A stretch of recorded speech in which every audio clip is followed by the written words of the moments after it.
Sound off. Recording in progress. Good morning, everyone. I will call the meeting to order at 9:02 a.m. Welcome, everyone. First up, we will do a round of introductions. We will do in the room first and then go to online. I am Nancy Wise, Commissioner and Chair of the Board of Commissioners. Pat Malone, Commissioner and Vice Chair. Zan Ojiro, Commissioner. Good morning, Joe Kirby, County Administrator. Erica Milo, Board Recorder. I'm Tim Marshall.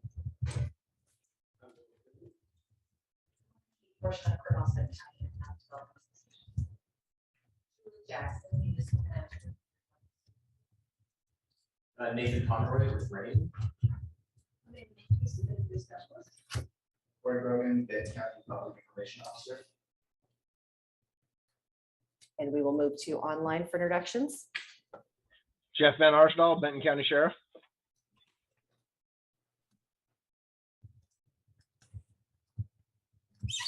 Rebecca Taylor, Hope Program.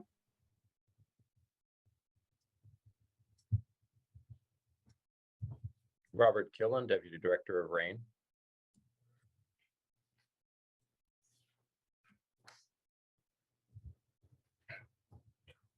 All right, is there anyone else joining us via online that would like to introduce themselves?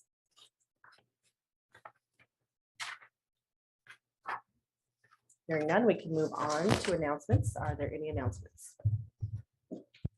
No announcements. We will review and approve the agenda. Are there any changes to the agenda? There are no changes to the agenda. Thank you.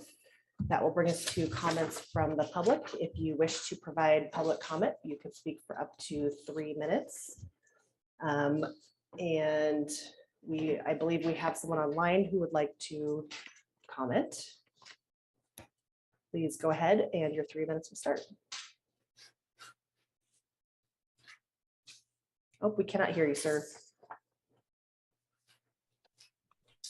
Thank you. Good morning, Commissioners. Chuck Gilbert, member of Benton County. Thank you all for your time, for letting me address some of the overarching goals of tenants and sustainability, as well as solid waste material handling management for a possible resolution of both paper and plastics that are still being disposed in DEQ approved landfills in Oregon.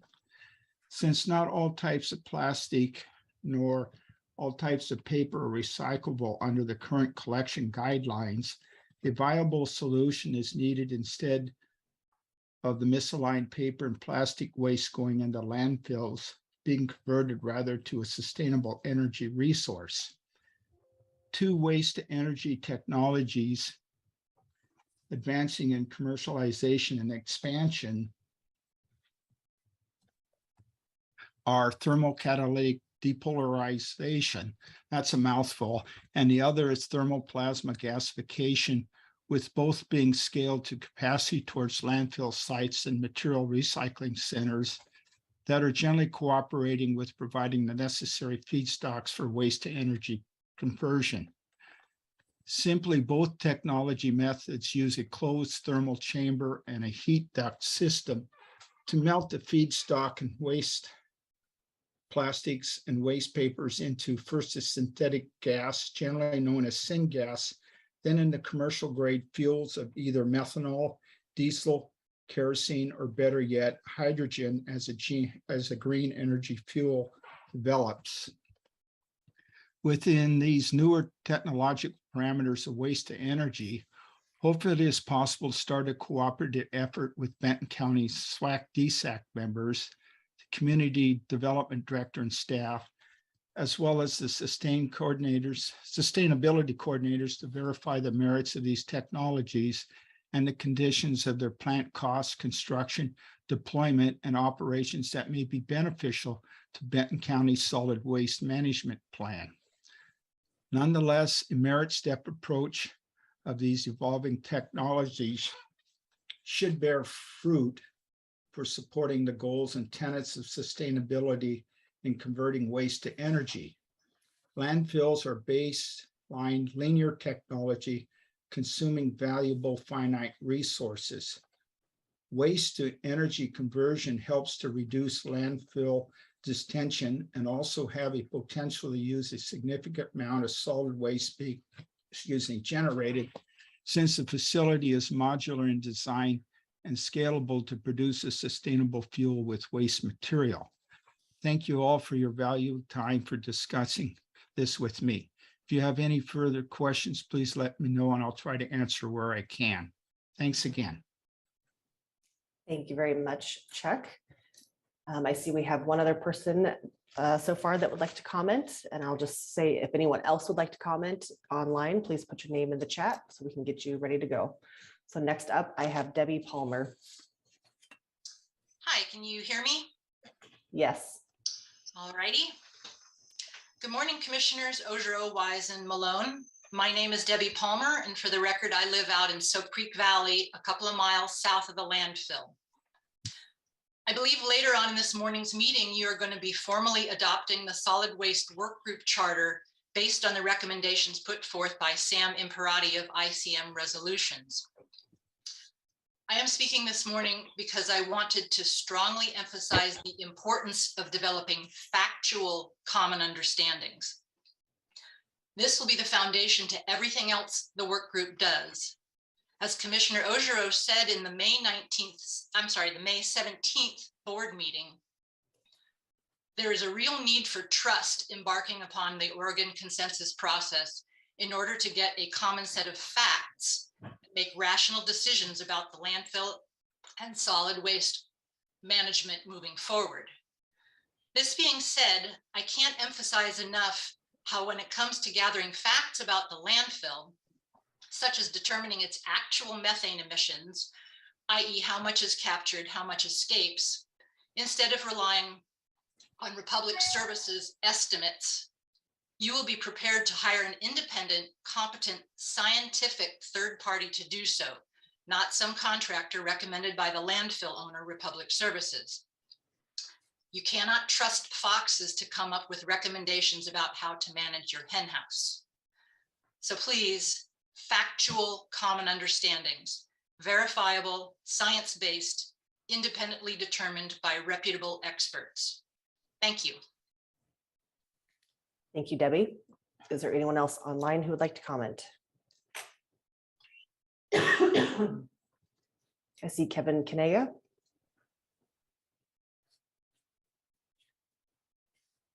Hello, Commissioners. I submitted my name late this morning to be a participant. I thought there would be a much broader range of participants inquiring about the work group. I actually reached out to others and tried to get individuals to apply, make an inquiry. It's a big time commitment, and I'm sure that many people were hesitant. So I see that you had accepted a late one, and I want you to know that my name is there now. So I would hope you would consider my application. Thank you. Thank you, Kevin. Is there anyone else online that would like to comment?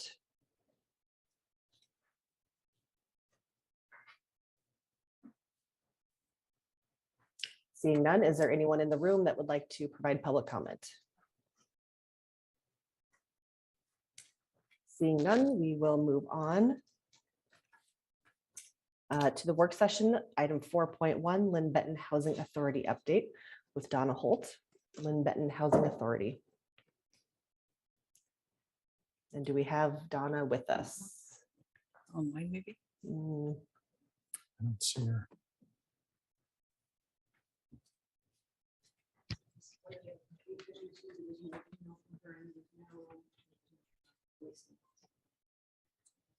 Okay, well,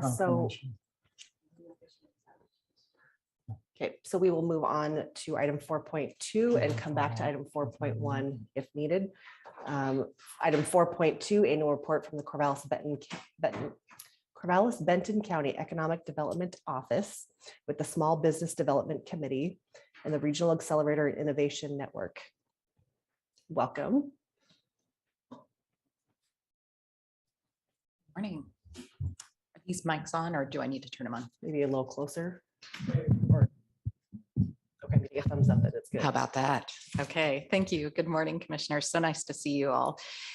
Wanted to bring before you at the close of our fiscal year, our partners to talk with you about the accomplishments of their work and also give you a review of the work that our HAFIS has completed.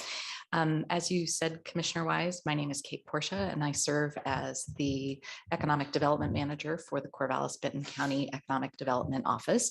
And for those that are in the audience or watching from home, we do our work for both the city of Corvallis, but then for you all across all of Benton County. And we're really proud to serve in that role. So today I just want to do a quick introduction, and then I believe we're going to hear from Nate from Oregon Rain. The plan was also to hear from Marissa from the Small Business Development Center, but I don't yet see her in the room, so we'll see kind of how that goes. If nothing else, I do understand their reports were in your packet and you've got that information for review. So I think what I want to tell you is that we've continued to do our work throughout the year and sort of emerging from the pandemic and continuing to support businesses throughout Benton County. And as I know, you all know almost better than anybody, as you continue to get health updates about the pandemic and changes that have occurred in supply chain challenges and staffing challenges. I think the way this is felt for businesses is that while the pandemic may feel like it's over, there have been these other items that continue to make doing business a challenge. And we're just really trying to do our best to help folks and do what we can to support them. And one of the ways that we do that is through the pass-through funding that you all create to support our partners at the Small Business Development Center. And they help our small businesses with things like writing business plans, or folks need help with financial information, things like that. And then our other partners at RAIN. And so with that, let me bring up Nate Conroy to talk about Oregon Rain and give you guys an update on the great work that they've been doing out in the county.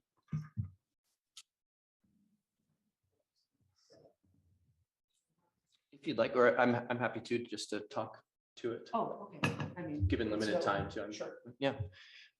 Commissioners, thank you for having me. Just wanted to start by saying that it's a real meaningful, sincere honor for me to get to support other entrepreneurs in Benton County. I was born at Good Sam, grew up in unincorporated Benton County out Oak Creek Road, was a teacher, and then started my own education company. And so it's just wonderful to get to work in these communities that I grew up with and love.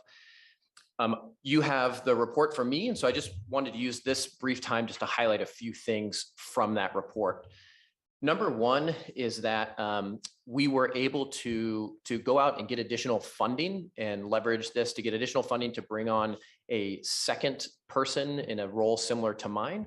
Her name is Raina Waltz. She is a small business owner in Monroe, a brick and mortar business owner. So we're really excited to have her up and going as a great dovetail to my skill set that she brings to serve local entrepreneurs.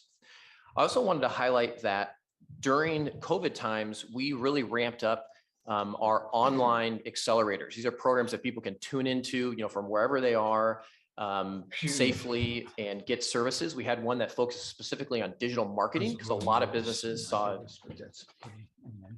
a decrease in their foot traffic, obviously. And so a lot of businesses needed to sell more online. We're now in the second or third edition of that. We completed that and had record-breaking numbers. We followed that up with a financial literacy program, which was specifically came about because entrepreneurs needed to apply for things like the PPP assistance, but did not have the correct or adequate bookkeeping financials. And so we quickly ramped up a program to help them get those financial things in order. That program has continued on. And again, we've seen record-breaking numbers of participation with that. At the same time, coming out of COVID, we've also started doing more and more in-person events. And I'll just say one thing that we're really proud of, and that's highlighted in the report, is that we try to have these events be especially and immediately helpful to our entrepreneurs. So that takes a couple different forms. One is that we want to highlight their stories. We find that one of the best ways to encourage and inspire entrepreneurship is to show people local examples of it happening. So we're telling a lot of stories. We are also trying to do events where we immediately provide tangible benefit to entrepreneurs who attend. A great example of that is we hired a mom who became a professional photographer in Philomath. She attended one of our events, and we brought in our entrepreneurs and gave them the opportunity to get professional photography done of their products. A lot of people have websites, but if you don't have a great photo of your flowers or of your embroidery or whatever you're selling, it's hard to make sales. But if you have a really great looking image of your product, it helps out a lot. So I love that example. And then, just real specifically, we've done a lot with partners. So we refer a ton of businesses over to the SBDC for the excellent services that they provide. We worked really closely with REAL, the Rural Economic Alliance, and did a whole series highlighting different communities and what it means to start and grow a business in those communities. And then I also wanted to highlight that we've been doing a lot of work with Business Oregon. So I specifically wanted to call out the story of Maureen Nakaido. She runs Moku Chocolate out of Philomath. We found Maureen by searching on Facebook, and somebody had recommended local holiday treats that were good. Contact Maureen. She had never heard of, to be quite frank, Business Oregon or some of the offerings that they had, but she was growing, winning national awards. We helped her apply for a grant from them. She won an award, $20,000 to expand her production. We actually invited her here to speak to you, and she said, I don't have time. I'm making so much chocolate. I can't afford the time to come in and talk to the commissioners. So I think that's a great thing. And just really want to highlight her story and give her kudos. I know on the line as well is Robert Killen, our executive deputy director, in case he wants to add anything. Otherwise, thank you again for having me here today. Did the Philomath chocolate maker send any samples with you in lieu of her not being able to be here today? I'll tell you that she's in. I know she's in market of choice, and she's all over. So she appreciates the. Yeah, she unfortunately did not give me any to bring to you, but it's all around. You can find it. Great. It's good stuff. All right, comments or questions? Robert, did you want to add anything? So thank you, Nate, for asking. So commissioners, again, I'm Robert Killen. I am the deputy director. I'm fairly new on the team, newer than Nate on the team here at RAIN. And I just want to say you've got somebody special here with Nate. He brings a level of professionalism and passion for the work that is hard to find. So you've got somebody special working for you. And I like to just remind all of our partners that RAIN is, I moved over to RAIN from the SBDC. I was the Lane SBDC director, Marissa's counterpart prior to this role. And the reason I moved over here is because something special that RAIN brings that you don't find in other other technical assistance providers.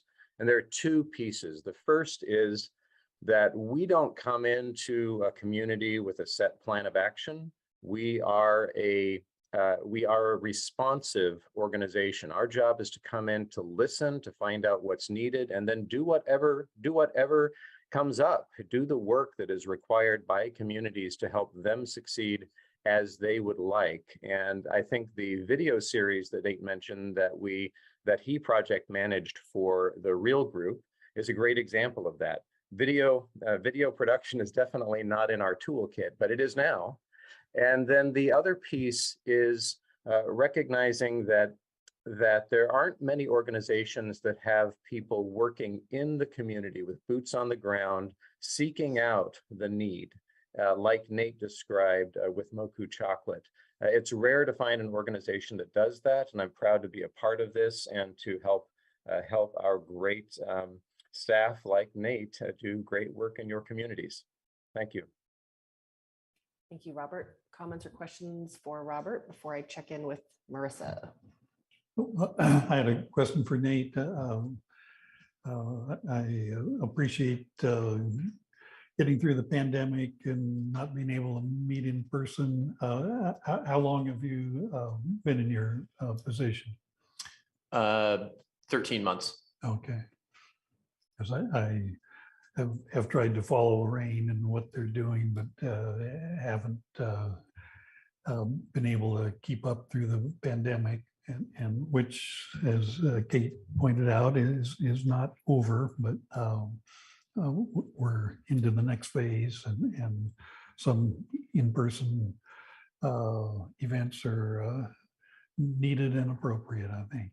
So looking forward to, well, maybe touring the Fulham with Chocolate Factory.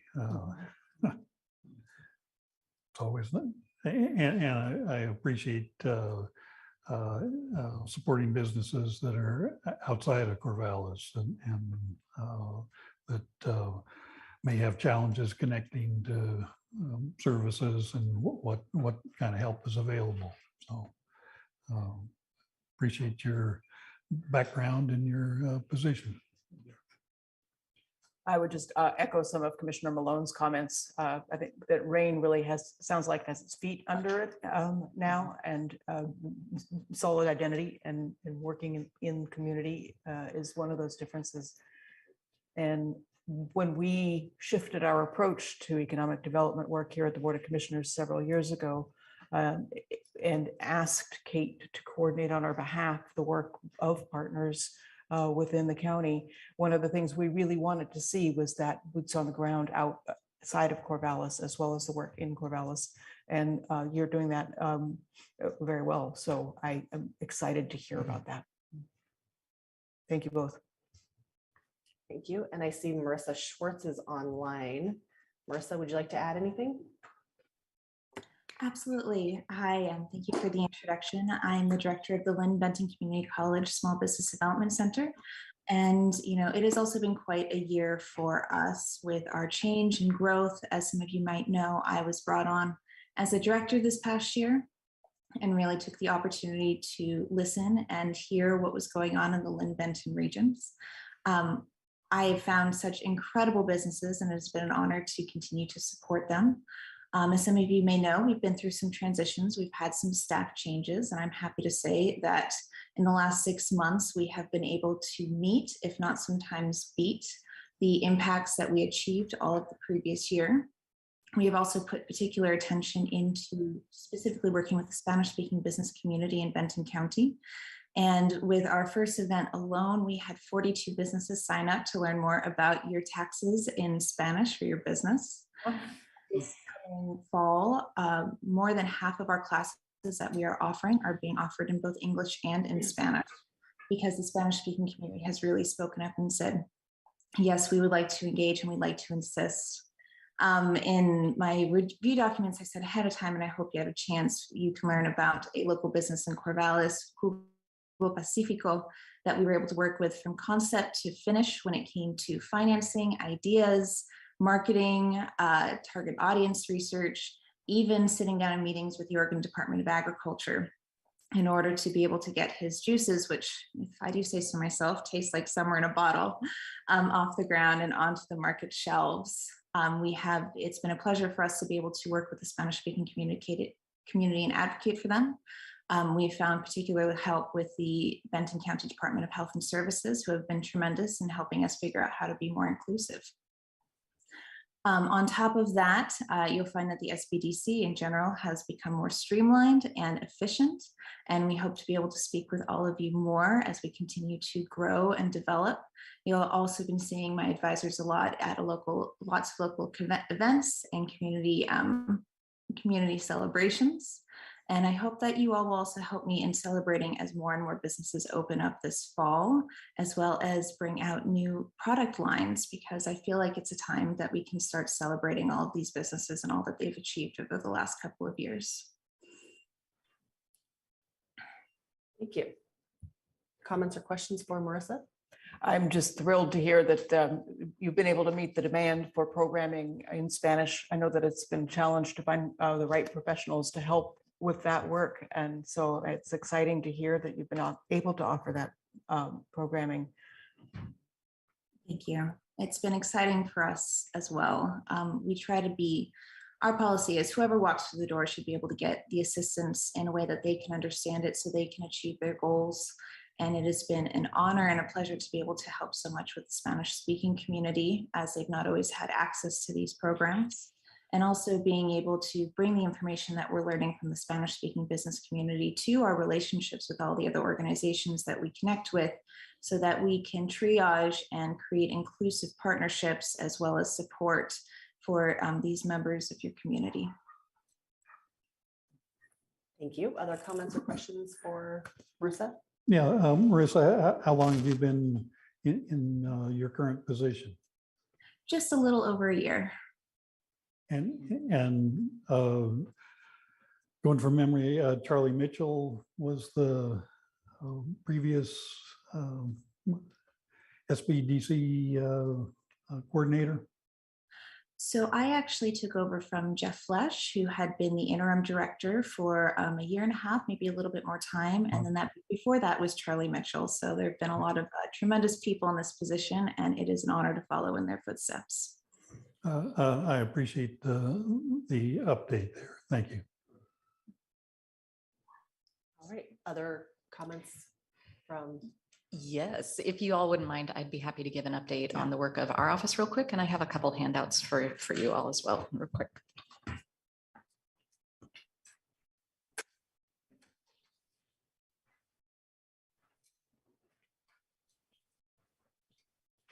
Okay, thank you. I'm going to just pass it down. And just... Thank you. Thank you.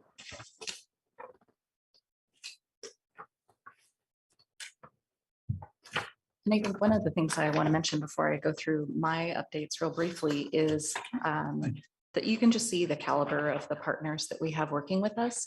And of course, RAIN and SBDC, who we're directly contracting with to do this work. But there's so many other great partners in our community, like our chambers of commerce and our tourism office. And I just want to share with you guys, I know I've said it before, but I want to say it again because it bears repeating. Benton County, pretty special place. It's not like this everywhere, where we have partners coming together, rowing in the same direction to achieve really great results for our businesses and our communities. And we couldn't do the work we do without the partnerships that we have. And I'm just really grateful for that. And I think it's really special the way we all work together. So for those, those who are watching, sort of the way we've structured this is this trifecta of goodness. We've got our partners at RAIN that are really focused on entrepreneurism, especially in the rural areas, as Nate talked about, and emerging businesses. We've got Marissa and her work that she's doing through the SBDC to support our existing businesses and folks that need help, and our Spanish-speaking businesses. And then our office steps in to take that lead role, as you indicated, Commissioner Ojero. We manage the different tools that are available for businesses in Benton County. And then we also work with our traded sector businesses to support them, make sure that they have what they need to grow and thrive and be really successful. So what I handed out to you is one kind of a narrative report. I'm not going to go through all this, but want to hit some highlights. And then the second item was just a spreadsheet, so you can kind of see the timing of some of the different goals that we have and where we're at on those different projects. Really, though, I just want to hit a couple of highlights from my written report, which are, we continue to work very closely with our traded sector businesses. We've contacted and touched and worked with many of them. It's actually been really busy, as I think you've heard from Nate and Marissa. I think as folks are emerging from this crazy time, they've saved up their great ideas and are like, hey, now's the time to start a new business, or hey, let's do that expansion we've been talking about. And so it's actually been very, very busy. Our office has continued to focus on downtown as one of the components, with that belief that community and economic development are inexorably linked, and that we need to have strong, healthy downtowns in order to have thriving businesses. We passed through some funds to our Chamber of Commerce, and they did a really nice cleanup there in downtown Corvallis. And we're exploring some different tools to really foster and look at more housing in the core of our downtown. And exciting, I'm knowing your all's interest, but Jerry and Catherine are working on a program to bring a bank of EV charging into downtown Corvallis. So we're really excited to get that going. We've continued a handful of our COVID programs, such as the business right-of-way, which allows our restaurants to operate. We're going to be extending that for another year of pilot, and letting businesses know that they'll be able to do that this coming year and continue that work. The Food Hub, as you may recall, this is funding that we received through the Oregon legislature to explore a food hub in South Corvallis.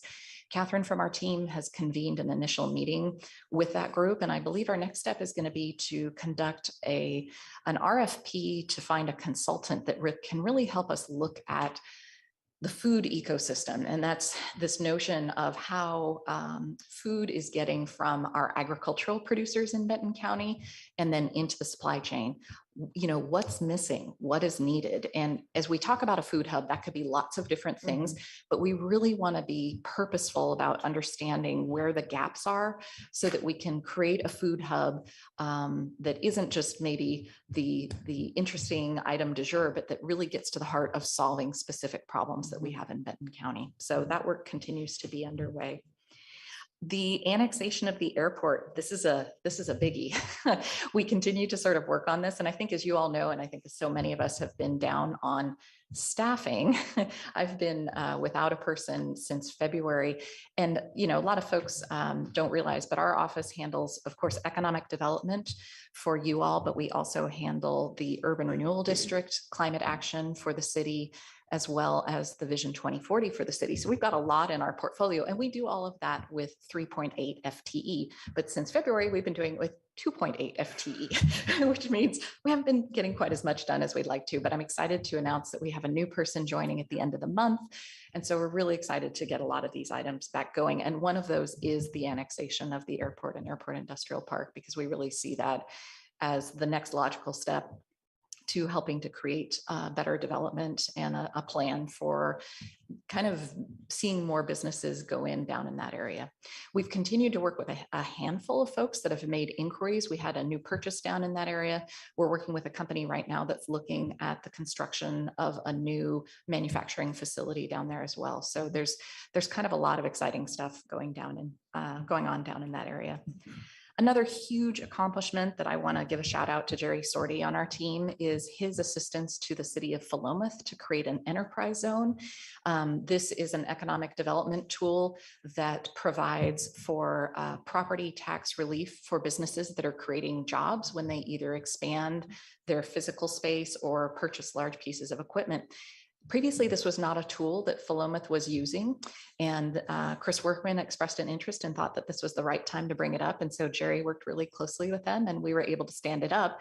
And then on the heels of that, we have a local manufacturing business that's looking to do a really significant project and expansion. And so now he's helping with that application. So I just think it's an exciting success story, and we're just really thrilled to have helped Philomath with that project.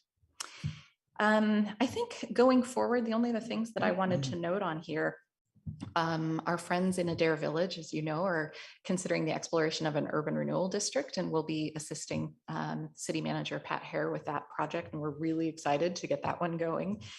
And we will continue to, I think when the new person comes on, we're going to hone in on the plan for the ARPA funding that you all so graciously provided for us to provide funding for our businesses that were affected negatively by the COVID pandemic. And so we're looking at standing up that program. We'll be bringing that back to you to review kind of the structure and what we're thinking would be a good idea.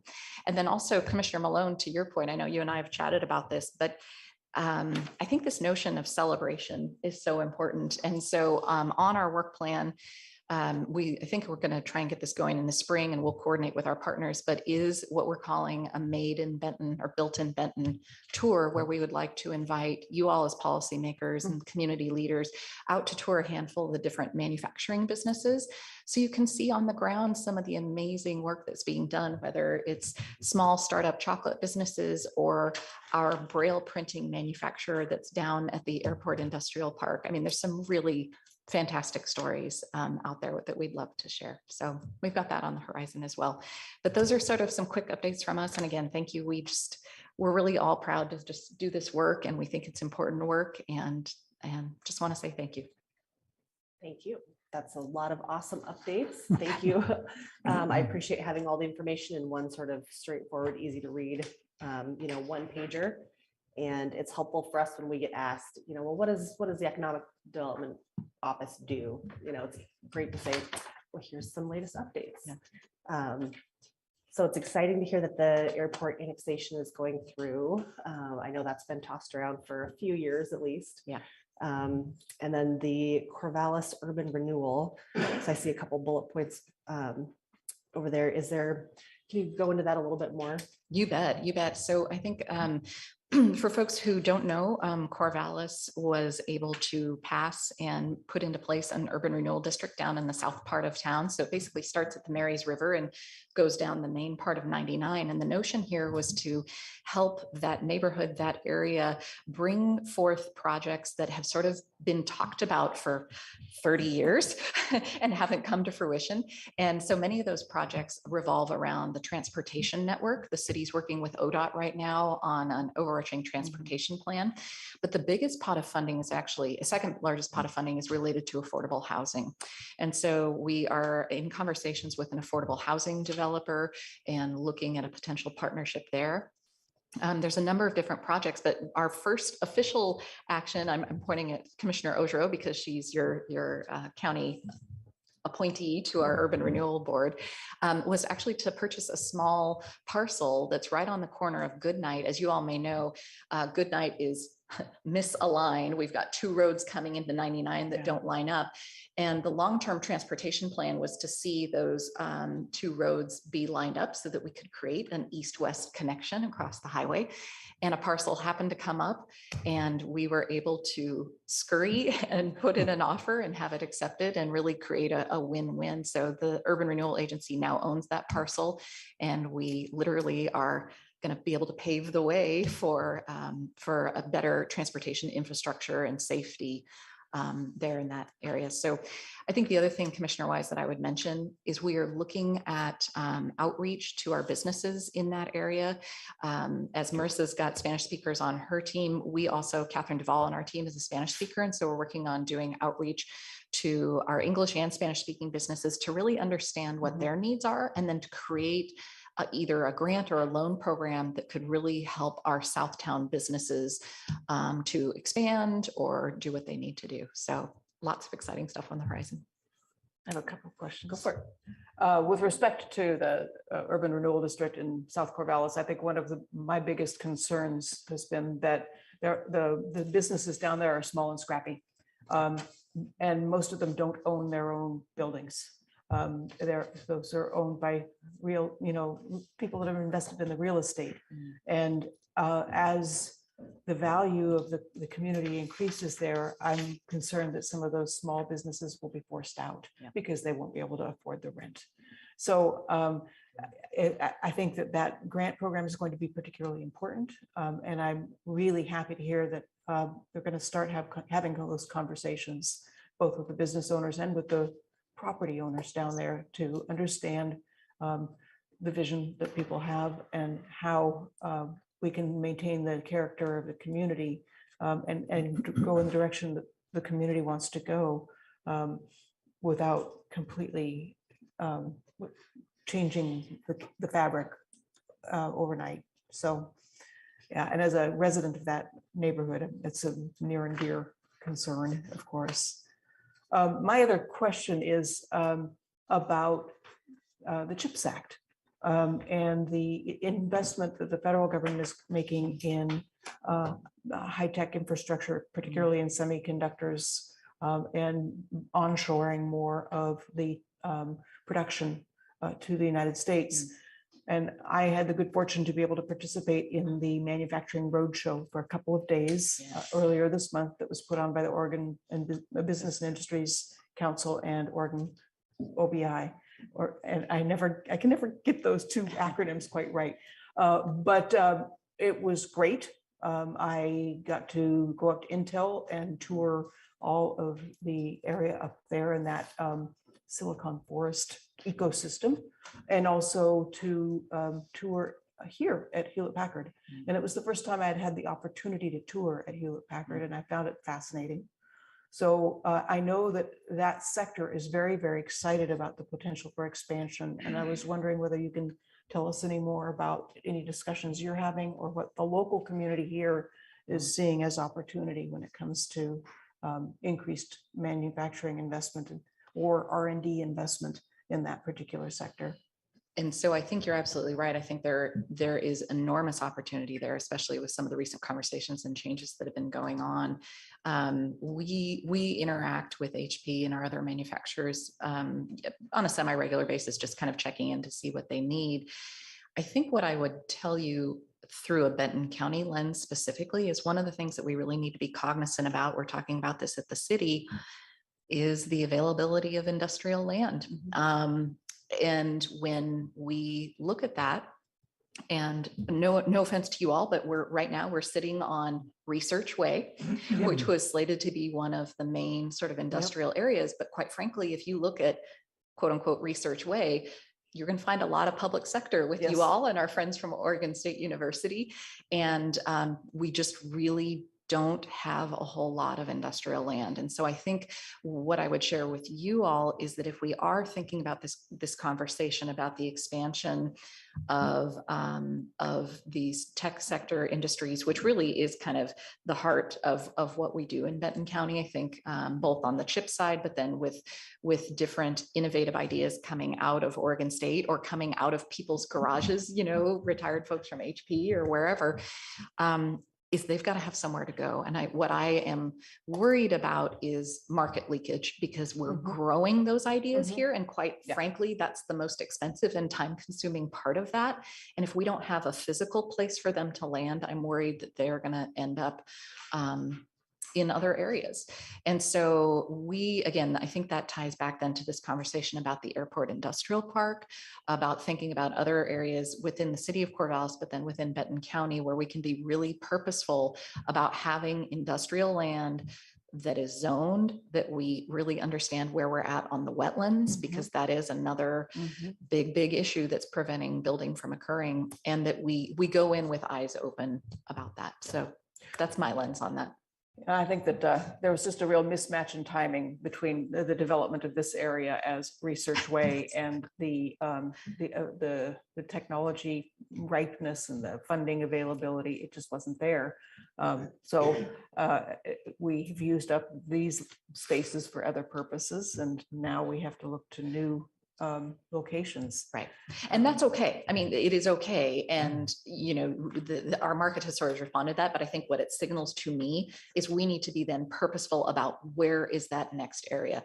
Where can we create a hub that is, you know, literally a geographic area where people are sort of drawn to and want to settle their business and can share ideas and have that in close proximity. Other comments or questions? Yeah, I've got a couple. You mentioned tour of local businesses. I think that's, I would really support that idea after being on a couple of days of the OBI tour recently concluded. And one of the fringe benefits out of sitting on the bus was getting to know Duncan Wise from Oregon Business Council, and he was very effusive of this area and what's going on here and the potential. So I was glad to see over the weekend that you've made initial contacts with Duncan, who I before these tours did not know. The only thing I knew about the Oregon Business Council was they put on an annual meeting in December at the convention center in Portland. And I kind of feel privileged to have spent some time with them. And it wasn't just, oh, you live in a nice area, you have trees and parks, or this was through a business lens from somebody who apparently knows quite a bit about business. Indeed. And is well respected. In fact, the tour last Wednesday, I think, was Port of Portland. And I grew up in Portland and knew we had a port and had never gotten within a couple miles of it, and got a tour and kind of maybe showing the importance of the port. Senator Wyden and several staffers were on that part of the tour. So I think kind of bringing it down to the local level, really valuable.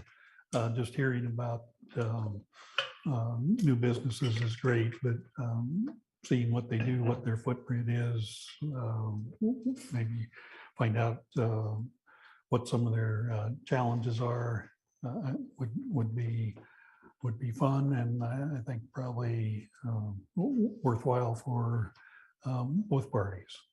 So that's that one.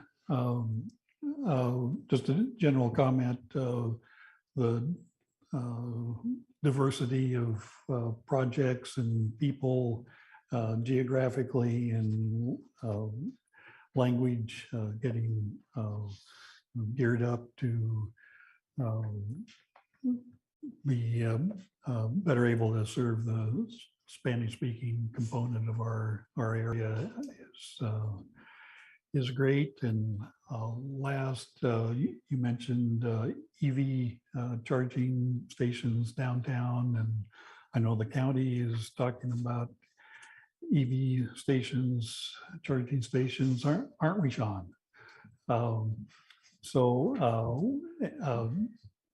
Going back to the idea of partners and making sure what one party does fits with what else is going on in the area. And I know there's a lot of changes going on in charging, and Tesla has their nice proprietary charging stations, and the next wave, I think, is hopefully we can serve our own county vehicles, but also maybe have also able to charge community members. And I know there's we just saw something, it was from Congressman DeFazio, a bill passed the House. I'm not sure where it is in the Senate, but I think there were 7 or 8 projects in DeFazio's territory, and Benton County had one, I think $1.5 million for 2 electric, medium-sized electric buses for our Benton area transit system. 2 electrics and 2 hybrid, I think, and then some money for charging stations. And so, well, how does that fit in with what you're talking about, and what Sean brings to the table, and kind of a lot going on, but thinking of early days on the railroad, and there were 6 or 8 different widths of tracks, and that wasn't very efficient. And at some point, somebody got to decide, no, it's this wide, and we kind of assume that now, but that's not how it started. And so just hopefully we can not have obsolete systems that are obsolete in a few years because that company went out of business, and kind of the growing pains of a new system. But it's exciting, and to me it just seems like there's a wave of charging possibilities and vehicle possibilities, and although the electric buses seem to have a long lead time after you order them, but they're coming. So that's exciting part of what's going on in our area. Yeah, I love it. And I will add, if I could, Commissioner Malone, that our office is working really closely with Sean Mcguire from your team. And so we're making sure that there's coordination and cross communication on all the great stuff. So yeah. And probably OSU, and just figure out who the partners are that are active and maybe have access to funding and that sort of thing. Indeed. And in fact, even the mayor of Newport is part of this conversation too, in terms of creating an electric vehicle tourism charging connection between the coast and then us here in Benton County. So we're working with him as well. Great. Thank you. Very good. Other comments or questions? Anything else from our visitors? Yes, Nate. I just wanted to add just a point of introduction. That Raina from my colleague is here from Monroe, so in person you can say hi. Very Good good. morning. Nice to see you. Is there anything you'd like to add or?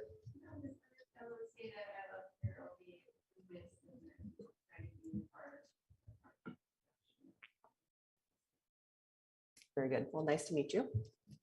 Well, thank you for the time, commissioners. All right. Thank Thank you. you so much, Kate, Nate, Marissa, Robert, and Raina. Perfect. Thank you so much. We really appreciate your time.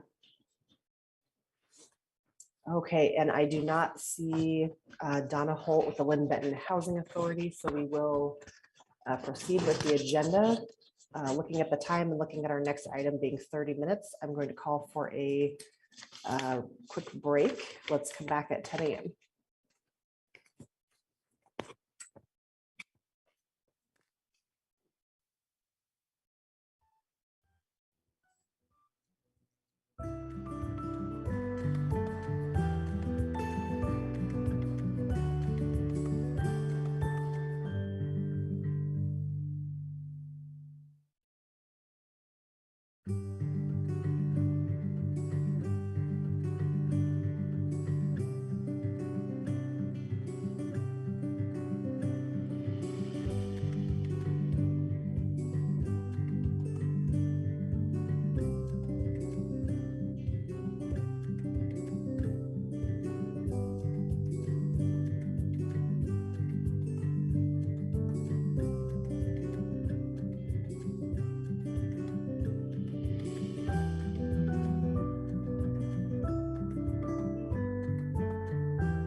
Recording stopped.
Recording in progress.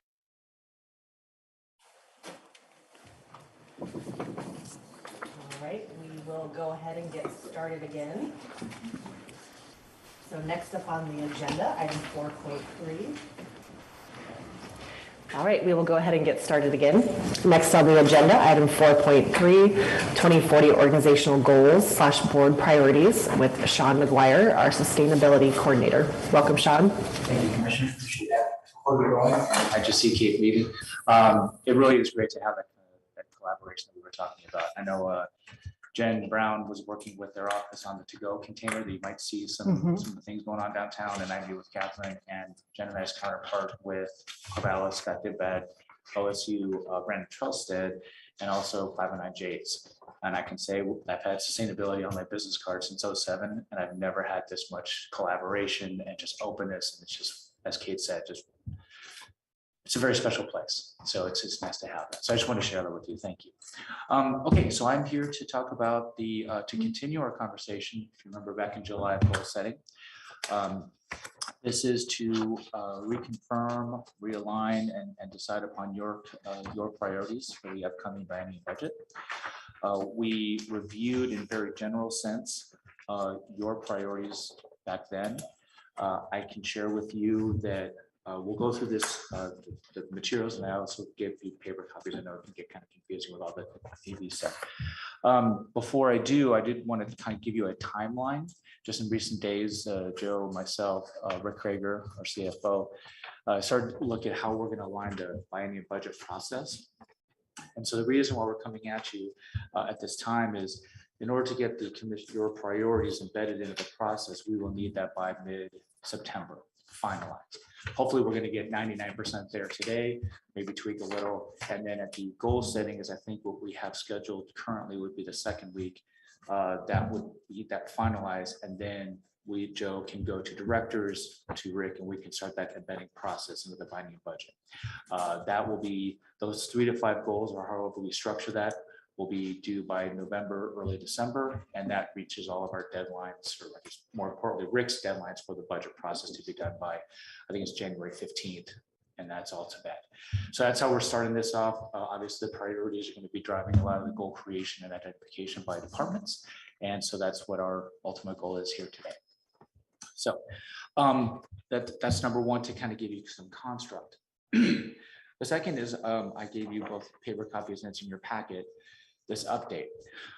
We presented a few months back about how, so we have all of our goals. Each department identified 3 to 5 goals that positively address our core values, our focus areas, and your priorities. We received feedback from all directors very quickly after July 1st, and you see that. And I would point your direction to the printed copies I gave you, or to the one about commissioner priorities, because this is really what we're trying to get to. I am working currently with IT to develop this. So far, this is all Word documents and directors coming to us. IT, myself, and Joe are working to do this digitally. And so directors would just simply go to the B, update these goals.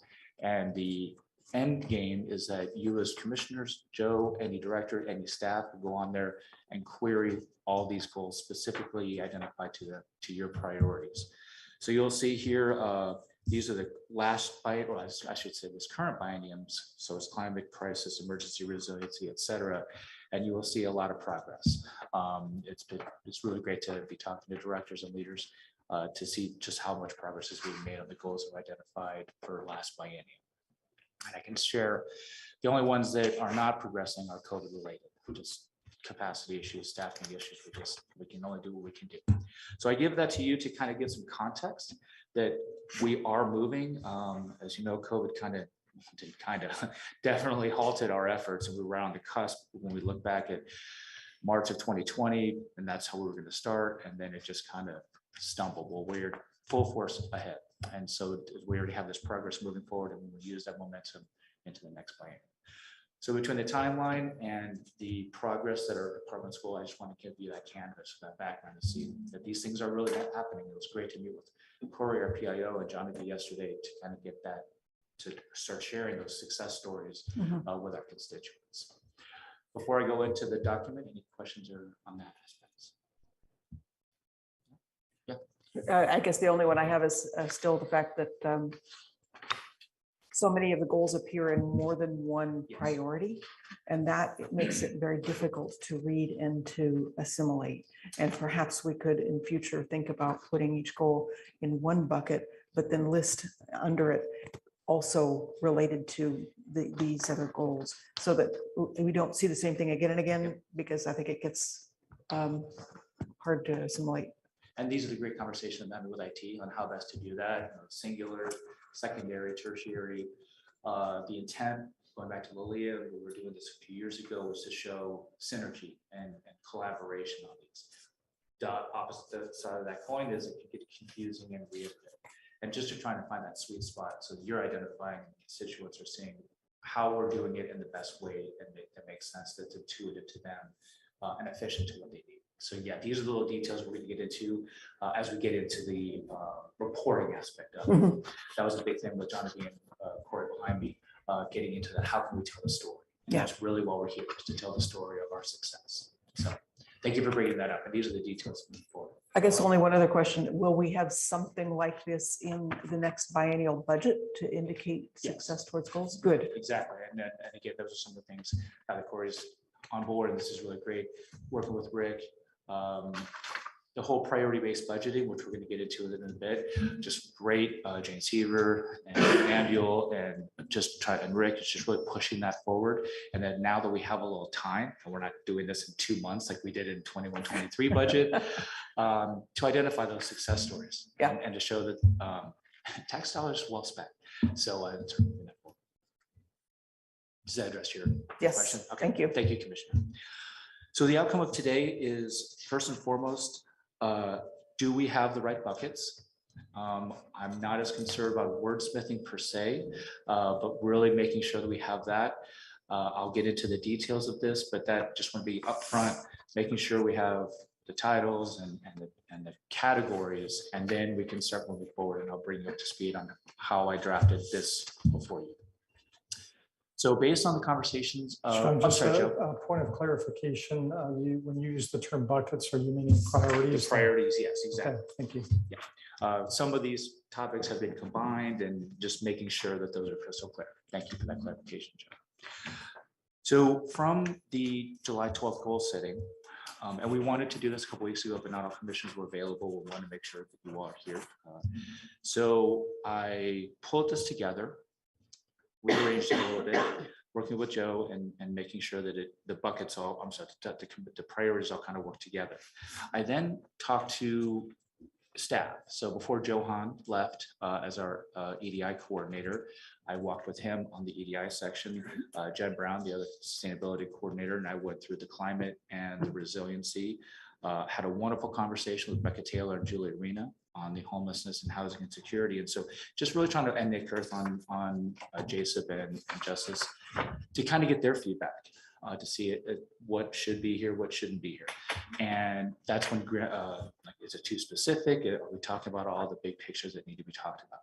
What I would like to do is, once these priorities are more defined and final, also go out to, with Joe's permission, directors, and to get their input on to see how this would work. To be crystal clear on what this document is, not only your priorities, but also how can we start working with leaders to stretch the goals, to really understand. That was really great that Lily and I had the opportunity to go to the directors and really, how can you look at your department differently? We've had so much turnover in the last year or two, to really identify how can you incorporate things that may not be intuitively germane to your efforts, but really are, and especially that synergy and that collaboration. So that's really starting asking these questions in this document. So what I would like to do is walk through each one, make sure you all are comfortable that your priorities, and then we'll end on the back page, which is more of the framework, pyramid, whatever geometric shape you all like. Totally flexible on that one. So we'll start with community resiliency. I should say real quick, I did meet with all three of you individually. I hope I incorporated your comments. Commissioner Ojero, you had, before you left on a vacation, provided your written feedback, which I've incorporated into this document. Also, in talking with Joe and others, the whole issue of granularity came up. like this is way too specific. Yeah. That is identified in the little red hash mark or asterisk or whatever you want to call it. And so those are kind of the things that we can, again, I'm not worried about wordsmithing per se and formatting. That's for the finalization, but just want to make sure I'm capturing what you want in this document moving forward. All clear? All good? Okay. So the first one is community resiliency. This was changed from emergency resiliency and climate crisis and combined. If I may, I think that's a really great step. It's starting talking to Macalesby and Food and others, and we've been looking at our shoelaces for so long, for the past 2.5 years. It really is to look up and down the road. And when we hear emergency, when I'm talking to staff, it's more like, okay, this is a 2-day deal and let's get through with it. No, what Kay was talking about, food and like long term. How can we be more resilient in the long term? And so that's really what this priority is focused on. So we have we have climate crisis mitigation, which positively addresses our greenhouse gas reduction goal. Also adaptation, which is something that we've talked about, like Jesse out in Natural Areas and Parks, we've talked about the impacts of adaptation, but not necessarily as a goal. And these are the kind of things that can maybe bubble out of this process. We also have the social and community resiliency that, again, it's good that this is not just environmental, which is critical, don't get me wrong, but we also have a lot of social COVID. We all know if Gay were here, we lost half of our service industry in one weekend. Where are those supportive services, which I think would also fit very well in this. So those are the 3 big topics. Again, we can talk about the specifics, but one thing that you all did ask was, excuse me, not just to look at the goals, like individual department goals, but what else are we doing? So that's why I inserted that last category, or whatever you want to call it, especially when we start talking about homelessness. Yes, there were only 4 goals that the departments identified, but it's not like Julie Arena's not doing anything. We have hope and all these different things. And so it was an identification of the things that the county is doing, but may not be a departmental goal. And so that's another reason, again, working with Corey on how to tell that story about how we're doing all those things. So as we go through, my first question is, was there anything in here that causes you heartburn? Are you comfortable with, first and foremost, the title of combining those? And if that's a yes, then we have our first category, but our first priority. We'll want to make sure that you all are on board with that. Yes. Comments, questions? I think it works. Okay. Yes. I agree. Okay, excellent. That was cool. It's fantastic. Sean, I'd like to just interject, board, as you go through these priorities, keep in mind that the way that they are currently structured in terms of the order, there's no priority within the order that they have been presented. There's pros and cons to that, frankly, from a staffing perspective. Sometimes giving us more flexibility for departments to support any or all of those 5 priorities, or it can be just the reverse of that, where in fact you identify that one of these or 2 of these are your top priorities. So keep that in mind and let us know how you'd like to approach that when we get to the end of the discussion today. Joe, thank you so much for that. I really appreciate it. They're in alphabetical order. That was it. No, we're just going in that order. So yes, there's no prioritization at this time. Are there anything, as you reviewed this as topic-wise, that you feel is missing? Like there's a huge gap in addition to climate, social, and the things we're already doing. Was there something that you feel is really, really missing the boat? No? Okay. No. Commissioner Malone? Okay, excellent. Second one. Excuse me. Page 2, equity, diversity, and inclusion. So this was really good to talk to Johan before he left. Not only did, just for everyone knows, that was our former EDI coordinator who just left the county a couple weeks ago, 2 or 3 weeks ago. I will say you'll see a lot of those asterisks because some of those are granular, but I didn't want to lose his notes. I mean, it was really great for him to share with me some of his conversations with staff, like, especially on the questions, and Joe and Commissioner Roger, you both point this out, and Commissioner Weiss, I think you also comment on some of the granularity issues. Who's in the room, who's not in the room? If they are in the room, are they talking or are they not talking? Why aren't like some of those questions are again too granular for this. I just really didn't want to lose that. And I think that there's some formatting ways that we can capture that when we talk to the directors. And this is something that's not just directors, leaders, all staff, as we go out for public hearings, public meetings, transportation projects, all these different things. It's really helpful that we currently have an equity checklist. We have resource efficiency checklist and a health checklist for meetings. And that's kind of where you see of all the ones, I think this is the most granular. I just want to share with you, I didn't want to lose his tremendous insight before he left. You will also see some of workforce to communities. I'm looking forward to talking to Tracy Martineau, HR director, and her staff to see how that is. I think some of that is HR. I think some of that is also the department and how they phrase their recruitment and how they phrase their positions. That was something that was conveyed to me by Johan. Again, might be a little bit too specific, but maybe not. If the department wants to mirror our community, how can we do that best? And so that's what he was very important for him about that recruitment, so that our staff reflects our community. Training for everyone, which he started, and I assume we will be continuing. I see Joe shaking his head. And then also the public engagement process. Again, those checklists, when we go out to the public, and now that we have the translation services, which is a great success right before he left. That's fantastic. That is a resource for all of our staff.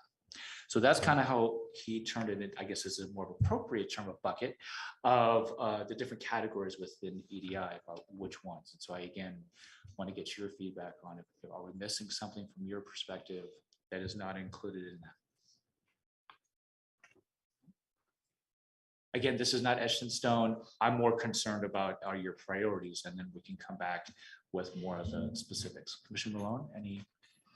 Oh, I just second the notion of the ones with asterisks do seem like maybe more of a footnote rather than, I mean, these are fairly short, high level, and I don't think any of the other buckets had that kind of level of detail. Yep. It's okay. We're just checking boxes off. Here we go. So then homelessness and housing insecurity. And I again want to share, that was a great conversation with Julie and Rebecca to get into all the details, the 12 recommendations of hope. You'll see that blue there is a link to the recommendations. Again, if we're going to be using this as an engagement or a resource tool for our leadership, my intent was to have these links and these resources immediately available to them so they can just go directly to either our B or a web page of some sort. So in talking again, Julie and Rebecca, internal collaboration. This was one where I was their insight on the potential for collaboration of departments. It's not on community development. It's not on the usual suspects, that there really is, if we really explore this, that collaboration from many departments, many of which may not just come to mind. So that's when we were talking, especially about training, messaging. Why are we doing this? When we're asked, what are those efforts that we're doing? And so that was something that they want to convey and include in this. And then also just looking at capacity issues internally. Again, this is tied to the budget. This is, I mean, yes, it's the 2040 initiative looking long term, but this is resources and capacity issues. So to be looking at that as if we need this, then that's where we need to go, and that's where we need to invest in moving forward. And then there were more that actually Julie and Rebecca identified as policies, but I want to kind of keep it somewhat broad, but moving forward on that. I know this is a high priority. I want to make sure that the big topics were addressed, at least in this section, and that this is one of your 5 that are moving forward. So I just want to check in with you 3. This one to me is just a little bit different than others. We are doing a lot in this arena, but it is also a place where we are providing capacity and facilitation more than we are producing end products. So it looks a little bit different that way, and a lot of the verbs are different. So I just wanted to acknowledge that, but that was a deliberate choice of role as we got more involved and engaged in discussions about homelessness and housing needs. That we didn't need to be the doers, Right. But we have turned out to be the most appropriate facilitator. Yeah, exactly. Similar comment. This is a really large issue that's not in local government scale to solve, and I'm thrilled that the legislature and maybe even federal government is waking up to that the local government may have ideas about how we should proceed and give us the resources, and we will do great things, whether it's 3rd Street Commons or whatever the specifics are. But just what Commissioner Rogereau said, this is our job is mainly to define the problem and set policy, and then look for partners to implement specific projects. And I think grant writer is in there as one of the partners, because there are opportunities out there, and being a mid-sized county, we don't have some of the staffing opportunities that larger counties take for granted. So just how to make sure we're in the game. Yeah. I want to make sure we have time, because this is something where we start getting to your initial comment about how we recognize what we're doing. I mean, there's the reactive of providing shelters, providing homes. Then there's the root causes. And we're going to I'm kind of setting the stage a little bit for when we end up with health and all actions. You know, as you perfectly said, commissioners, that this is a complex issue. There's economic development issues, there's transportation, healthcare, childcare. I mean, and with that, I think provides opportunity for our directors and our leadership to think differently and how they can inject. But just like death by 1,000 slices, you need a cure by 1,000 inputs, and how we can capture that. And I think that's why when we're talking about how we're sharing that story, we do need to get shelter and have that more response, but we also need to set a better stage moving forward. And that's not always intuitive. I'm sorry, I interrupted you. No, it's okay. I have a couple things. It would help me if you moved the mic a little bit closer. I'm having a little bit of trouble hearing. Thank you. The other is just to point out that in the first category under community resiliency, that notion of social and community resiliency to me is what starts to get at some of those root causes for homelessness. Absolutely. So there is obviously synergy across some of these different priorities. Absolutely. Okay, so want to be crystal clear, you commissioners are comfortable with this, and we're not having any gaping blind spots on this as to date. Good. I wanted to put it in one footnote, and that is that I'm hearing that although we have played and are playing primarily a facilitating role, but there may come a point where both city and county investment in actual infrastructure might be an issue or desirable or needed in order to leverage something happening. And that's not reflected here, I don't think, unless it's in that be creative to support initiatives by. And I think that's where it is, but it's awfully vague. And I just wanted to bring that up because over the last 18 months, there have been a couple of times when we've talked about, oh, maybe we should put some money into helping a specific permanent supportive housing initiative happen. And we did put money towards the unexpected repairs needed for 3rd Street Commons, for instance. Can I check in with you and make sure you're comfortable with something along the lines of infrastructure investments and opportunities? Is that instead of initiatives? I'm trying to kind of get to your physical things. Is that the infrastructure? Is that capturing a little more directly than what you're looking for? I think that's not our for me, it's not the first priority Right. to go out and support infrastructure development per se with our dollars, with general fund dollars. But if we need to do that in order to be strategic and leverage something, absolutely. So however we can get at that. Or be a middleman. Say we have the resources, facility comes up and need for acting quickly, and maybe we can do that and then hand that off as soon as practical. I'm hearing collaboration, strategic leverage, potential infrastructure, act quickly, that kind of Mhm. verbiage to share with. And it kind of gets into the whole 2040 as we kind of go this new phase of just being nimble and being proactive and looking at our capacity opportunities. So I will include language like that. Again, we can wordsmith this at the next time, but hit that. Sure, and I just want to clarify that, so I like the direction that it's going where it's, broad language.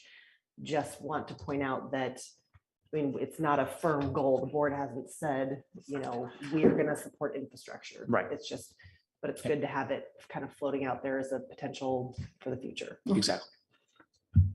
Okay. Okay, and then the penultimate, which is, if I may, I'll call it justice systems improvement. This is the only one that actual verbiage changed since the last time we met. And so that this is definitely, I need your direction and approval on language, because this is a big one, especially with activities going on next spring, and just to make sure that you three are crystal clear so that we can be clear to leadership. So before I go any further, the title is that, since this was something that was different than the last time you saw, do you have issues with those words, or would you like to confirm that? I'm glad we took out the criminal part, because I think that encompasses a more broad section. Other thoughts? That was my intent. And we have a justice systems improvement program, and wanted to acknowledge the fact that that is what we're talking about, and not just in terms of facilities, but in terms of the investments that we're making in justice systems and prevention now and into the future. Commissioner Malone? Yeah, I'm fine with that. I like the common language, so that when we talk to the community, that it's a familiar phrase. And I think, what are we? Community justice and safety campus. So it's getting closer to having common terms for our goals. I'm hearing consistency and messaging. Yes. Yeah, I feel like maybe we threw out there last meeting about calling it the community safety and justice systems improvement or something like that. There were several words that went in that I also put in the notes section. Okay. And so that's why we had put it up front. Again, I want to have a conversation to make sure that this meets your needs. I don't feel strongly one way or the other. I just, Commissioner Malone mentioned that, and it sort of jogged my memory a little bit. So. Yeah, if we added community safety, so it's community safety and justice systems improvement, that's perfectly fine by me. Justice systems was intended to encompass it all, but I'm fine with the specific addition of community safety. Okay, so community safety and justice systems improvement. Yes. Yep. Okay, Yeah, this is great. That's the same sequence as what we're calling our campus. Okay. Which I think it is. I think you're correct. It's in concert with that, Commissioner. Okay. This is very important, and I'm happy I want to work with Corey as well to make sure that same language, same words we're conveying. I feel that's very important as well. So we can characterize that or state it like that. Okay, so community safety and justice systems improvement. This had a lot of, and talking with Nick Kurth and also you three, and then talking to health department, there's a lot of opportunities for our departments and leadership, not just the usual suspects, but several to really dive into this priority. Just as in the others, is there anything missing or huge blind spots as far as major issues you don't see? I think that by adding in under specific topics and issues, the whole notion of social determinants of health or public health, I may have doubled up on what we already have in social and community resiliency. So I think that those redundancies, we might just want to figure out some way. I'm not sure how to do that. Give me 5 minutes. Okay. Because we're going to end with that. Okay. And I meant that seriously. We're going to address that head on in a moment. Okay. In addition to that, because it's true, any other major topics that you're not seeing as of now?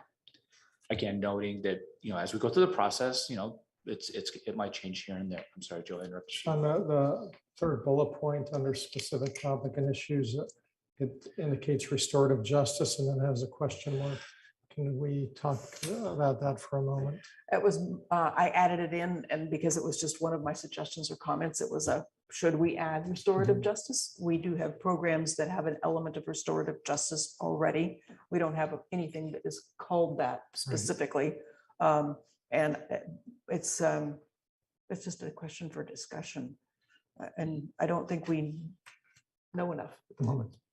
Agreed. For me, it was just about the question mark as to whether or not we needed to eliminate the question mark and leave the concept there.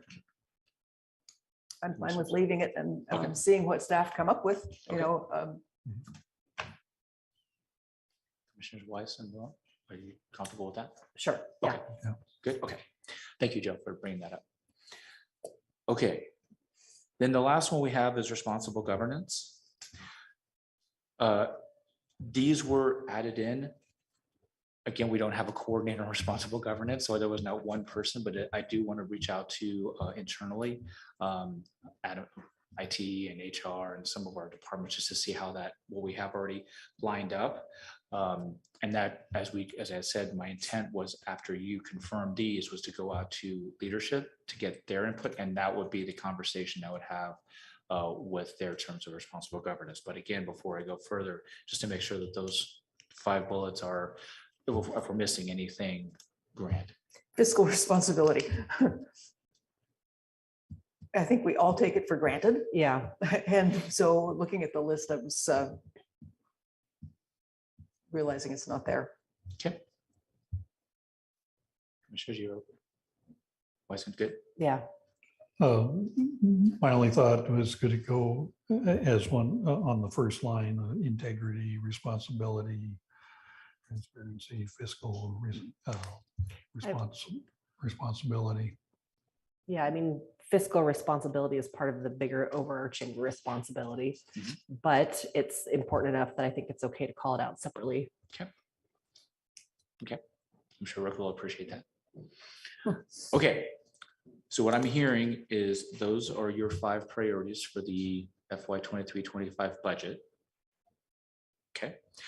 Now, as I promised, what you will see the potential framework on the bottom.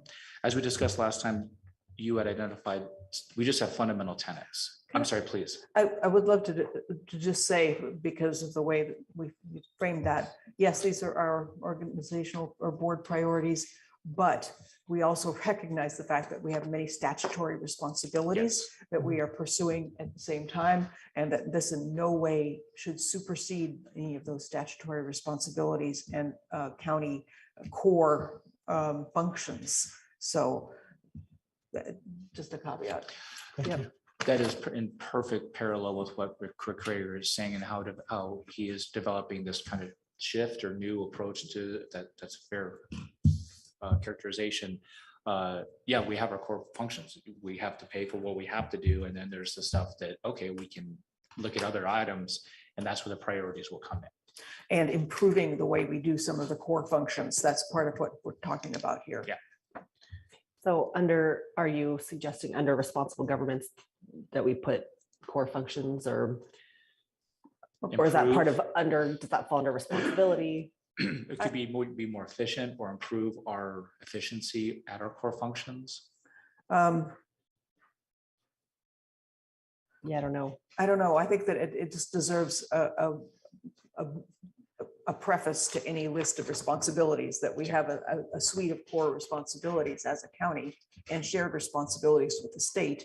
And we have to attend to those obligations and pursue them with all the tenets of responsible governance. And then we have these other priorities that we are trying to achieve. And because I'm not speaking for Rick at all. I'm just saying we've had these conversations, and maybe that's something like in the preamble that we have Yes. currently in the budget. We have a 2040 section in the 21-23.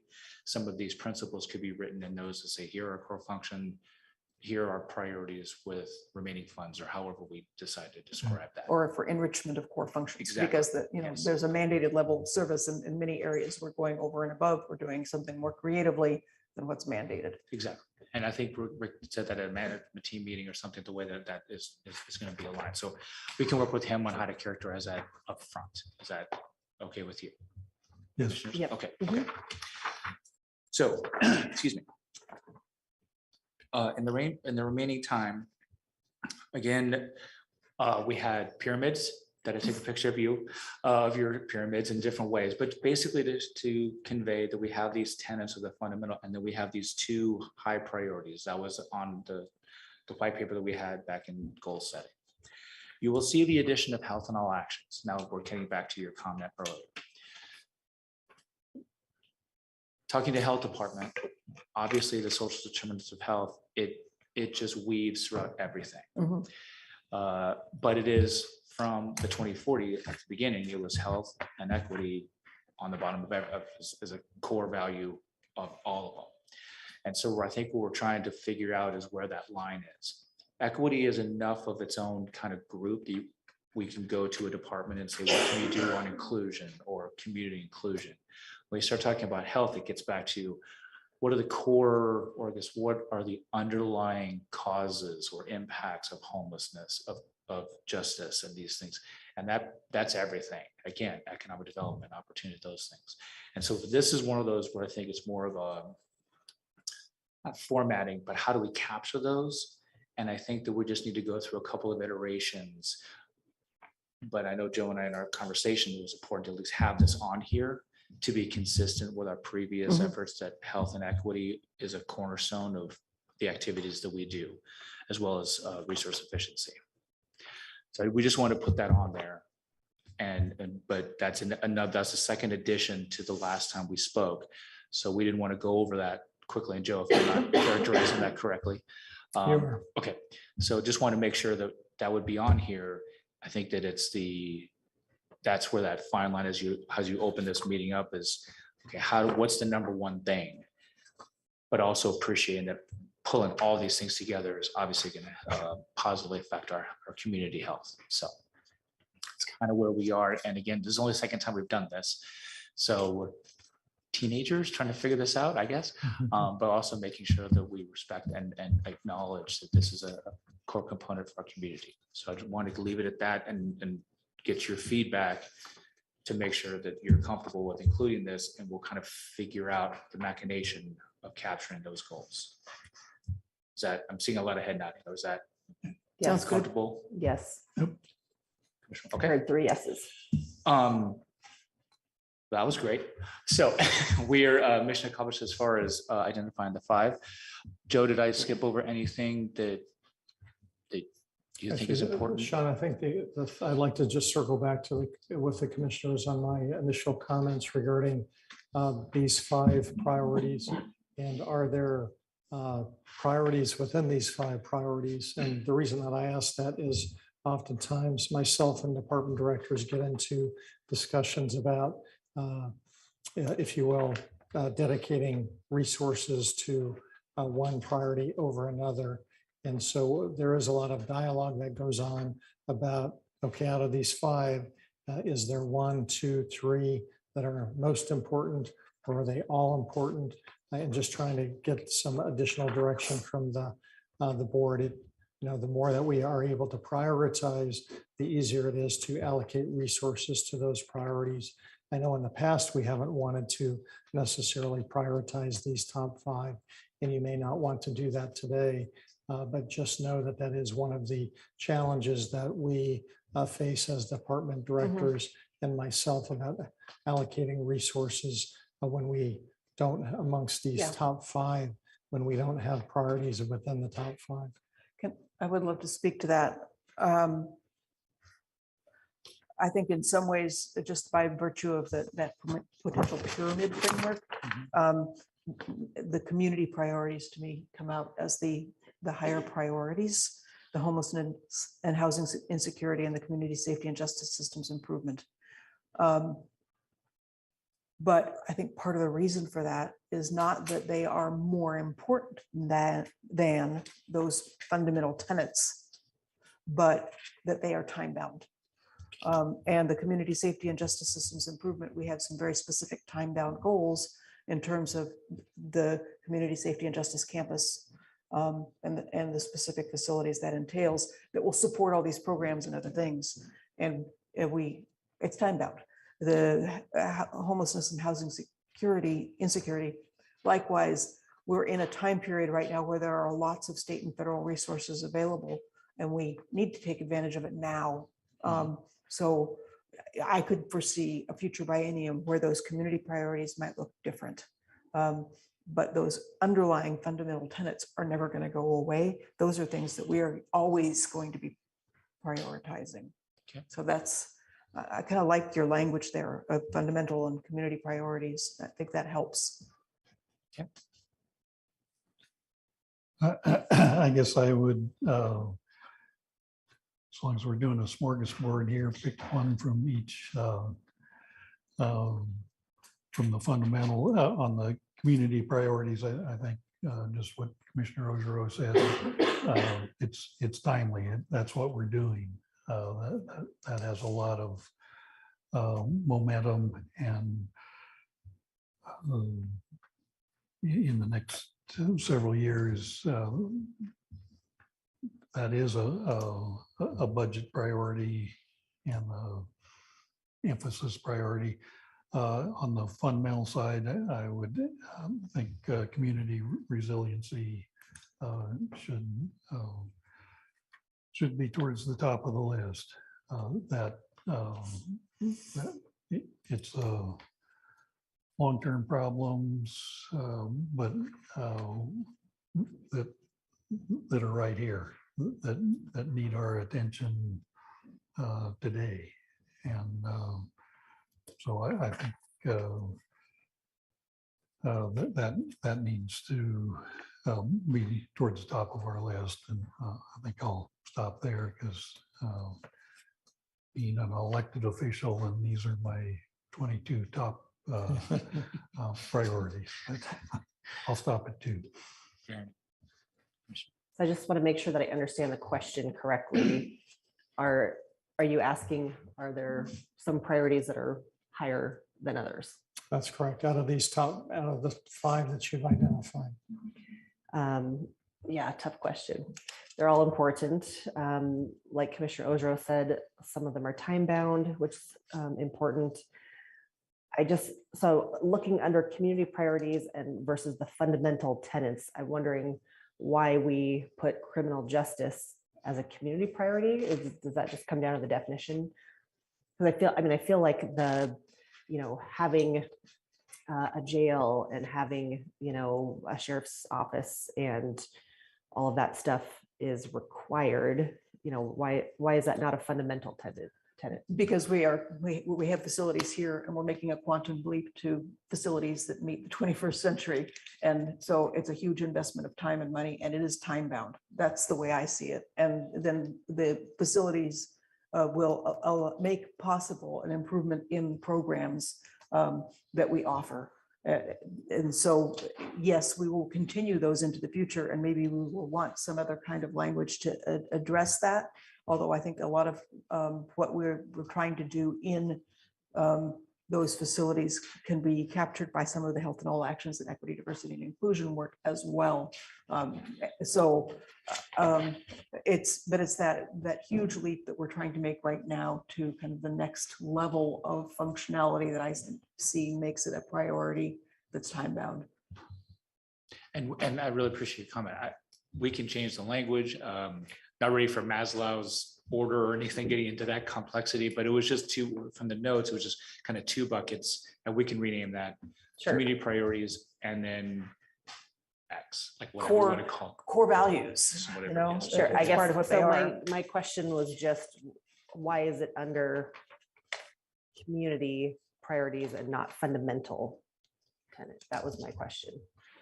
It's not a big deal. I'm just looking for clarification. Is there a definition in there that I missed, or? It was at the moment, and this is the Okay. kind of conversation that I want to have, and that was just writing on the board or whatever the paper that we had on the side that just kind of came out in the moment.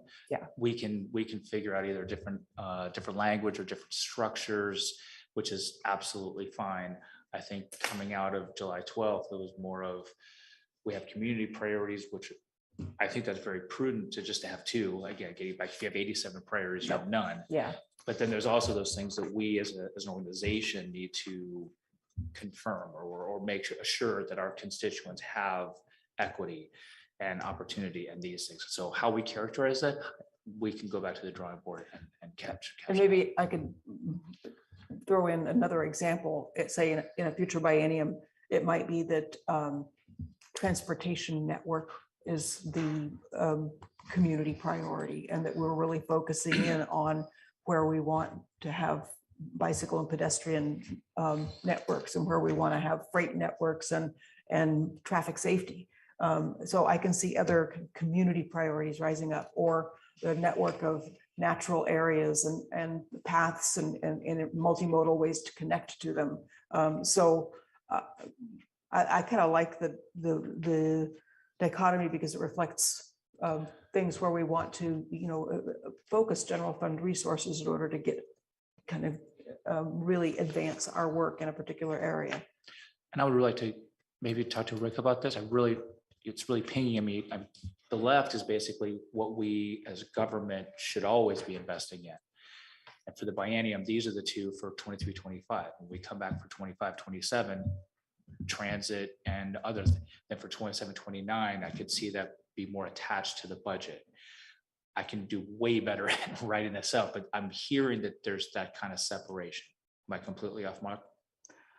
I think that's about right. Okay. From what I understand. Yeah. Okay, so we can work on that. But Joe, I want to return back to you. Are you getting what you need on the kind of the I am. prioritization? Thank you. This is helpful conversation.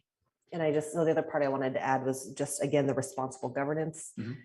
I think that is our foundation or our bedrock, and that needs to be firm and secure for everything else to go right. If we, like the website, for example, maybe that's getting too granular, but once we get that in place and have that just be the standard moving forward, that's going to help everything else we do, basically.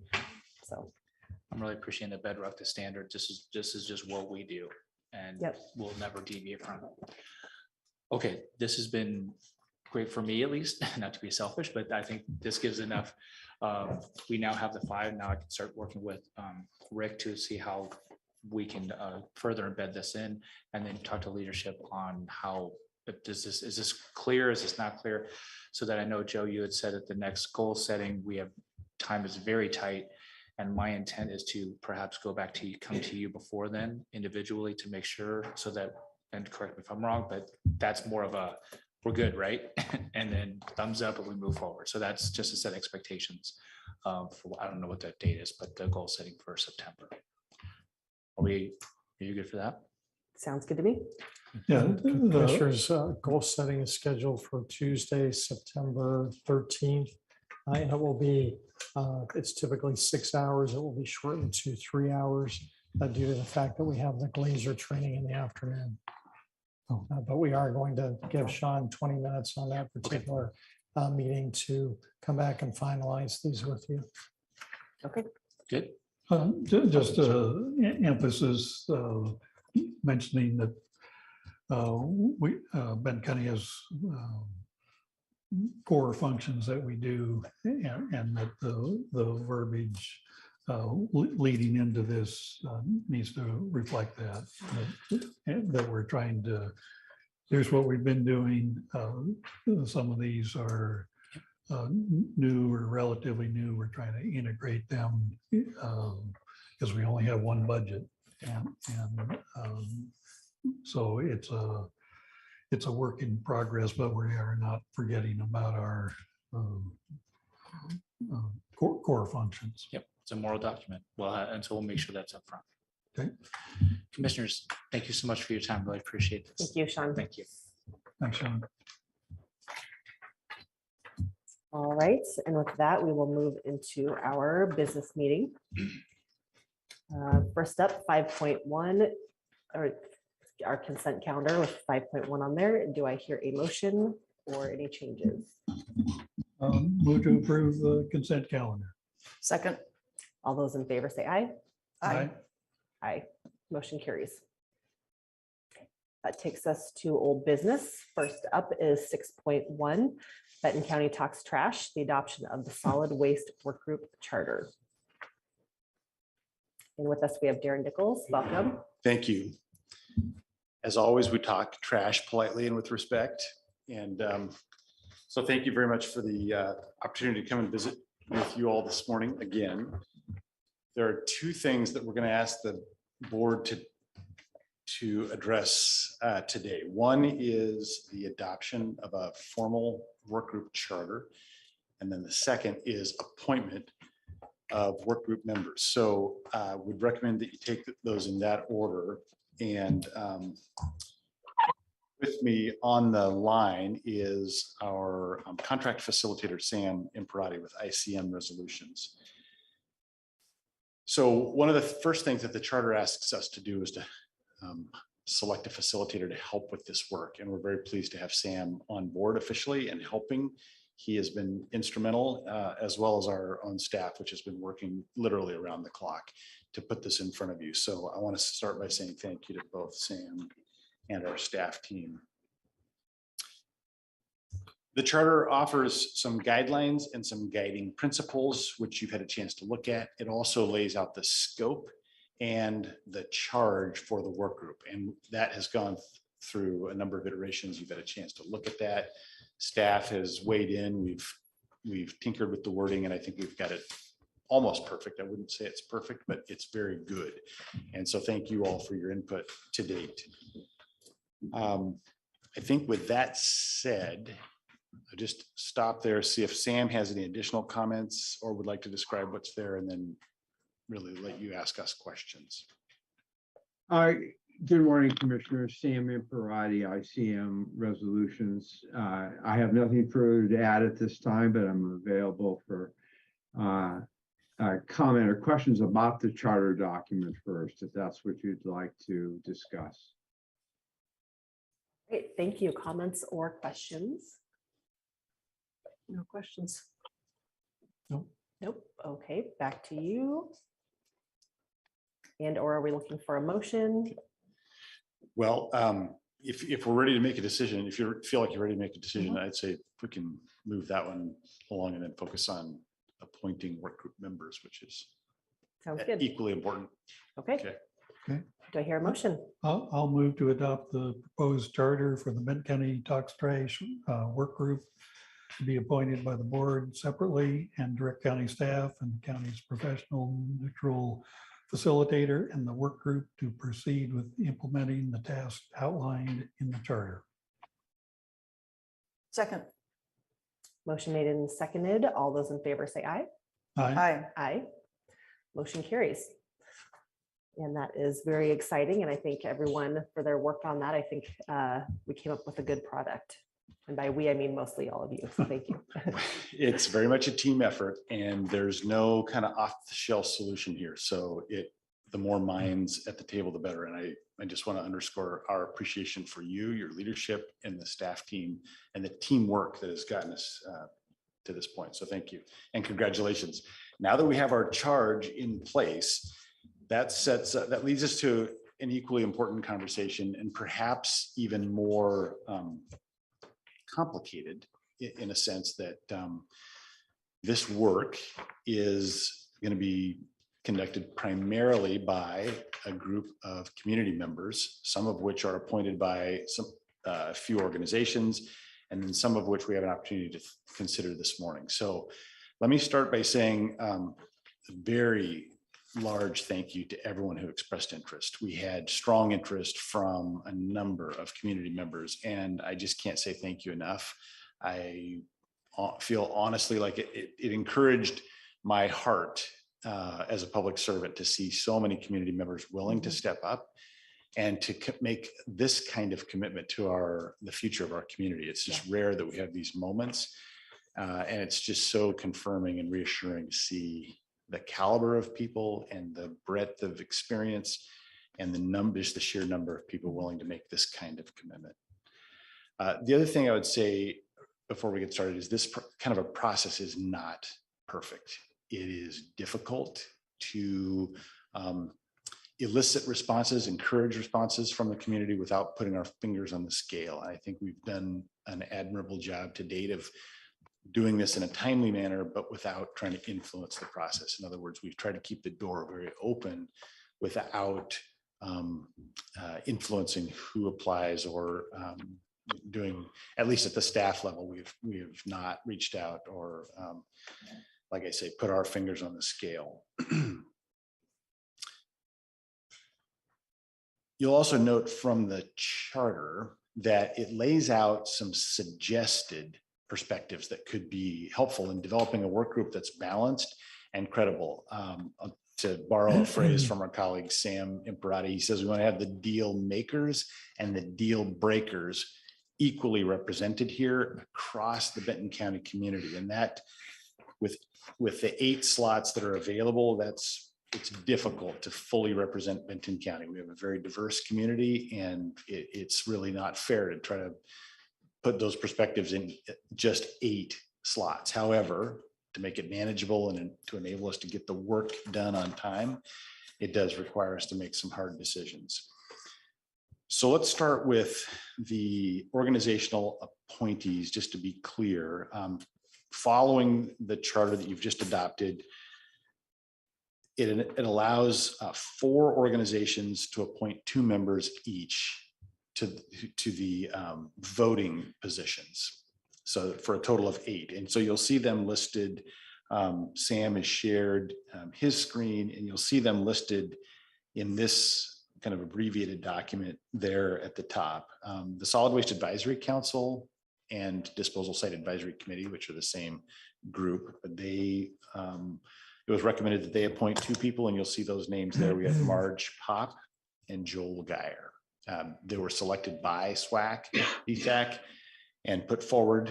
And so those are the 2 names. They also suggested if it was appropriate to have an alternate, that Chuck Gilbert serve as an alternate to fill in behind Joel and Marge. The Planning Commission put forward Nancy Whitcomb and Elizabeth or Liz Irish. Did not offer a recommended alternate, although a number of Planning Commission members expressed their interest in serving, but for a variety of reasons were not able to. And so these were the 2 planning commissioners who were both interested and able to serve in the roles. From Republic Services, the charter lays out or suggests that Republic Services appoint a representative from the national level and also one from the local level. Those 2 first choice appointees are Russ Naki from headquarters in Arizona and Sean Edmonds from the office here in Corvallis. They also offered alternates if it gets to a point where either Russ or Sean are not able to participate. Then Benton County at the staff level has appointed 2 staff members, Daniel Reddick, who is our solid waste coordinator, and Scott Kruger, who is acting environmental health director. So special thanks to Daniel and Scott for being willing to step into those roles. My understanding is that April Holland has also offered herself as a backup and will stay in tune with the process as it rolls forward and step in as needed. We also are working on an expanded list of staff that we expect will call on as needed to serve. They won't be in the two, formally appointed slots, but we very much look forward to working with a wide range of Benton County staff, including Joe Kirby and Darren Nichols and a long list of others.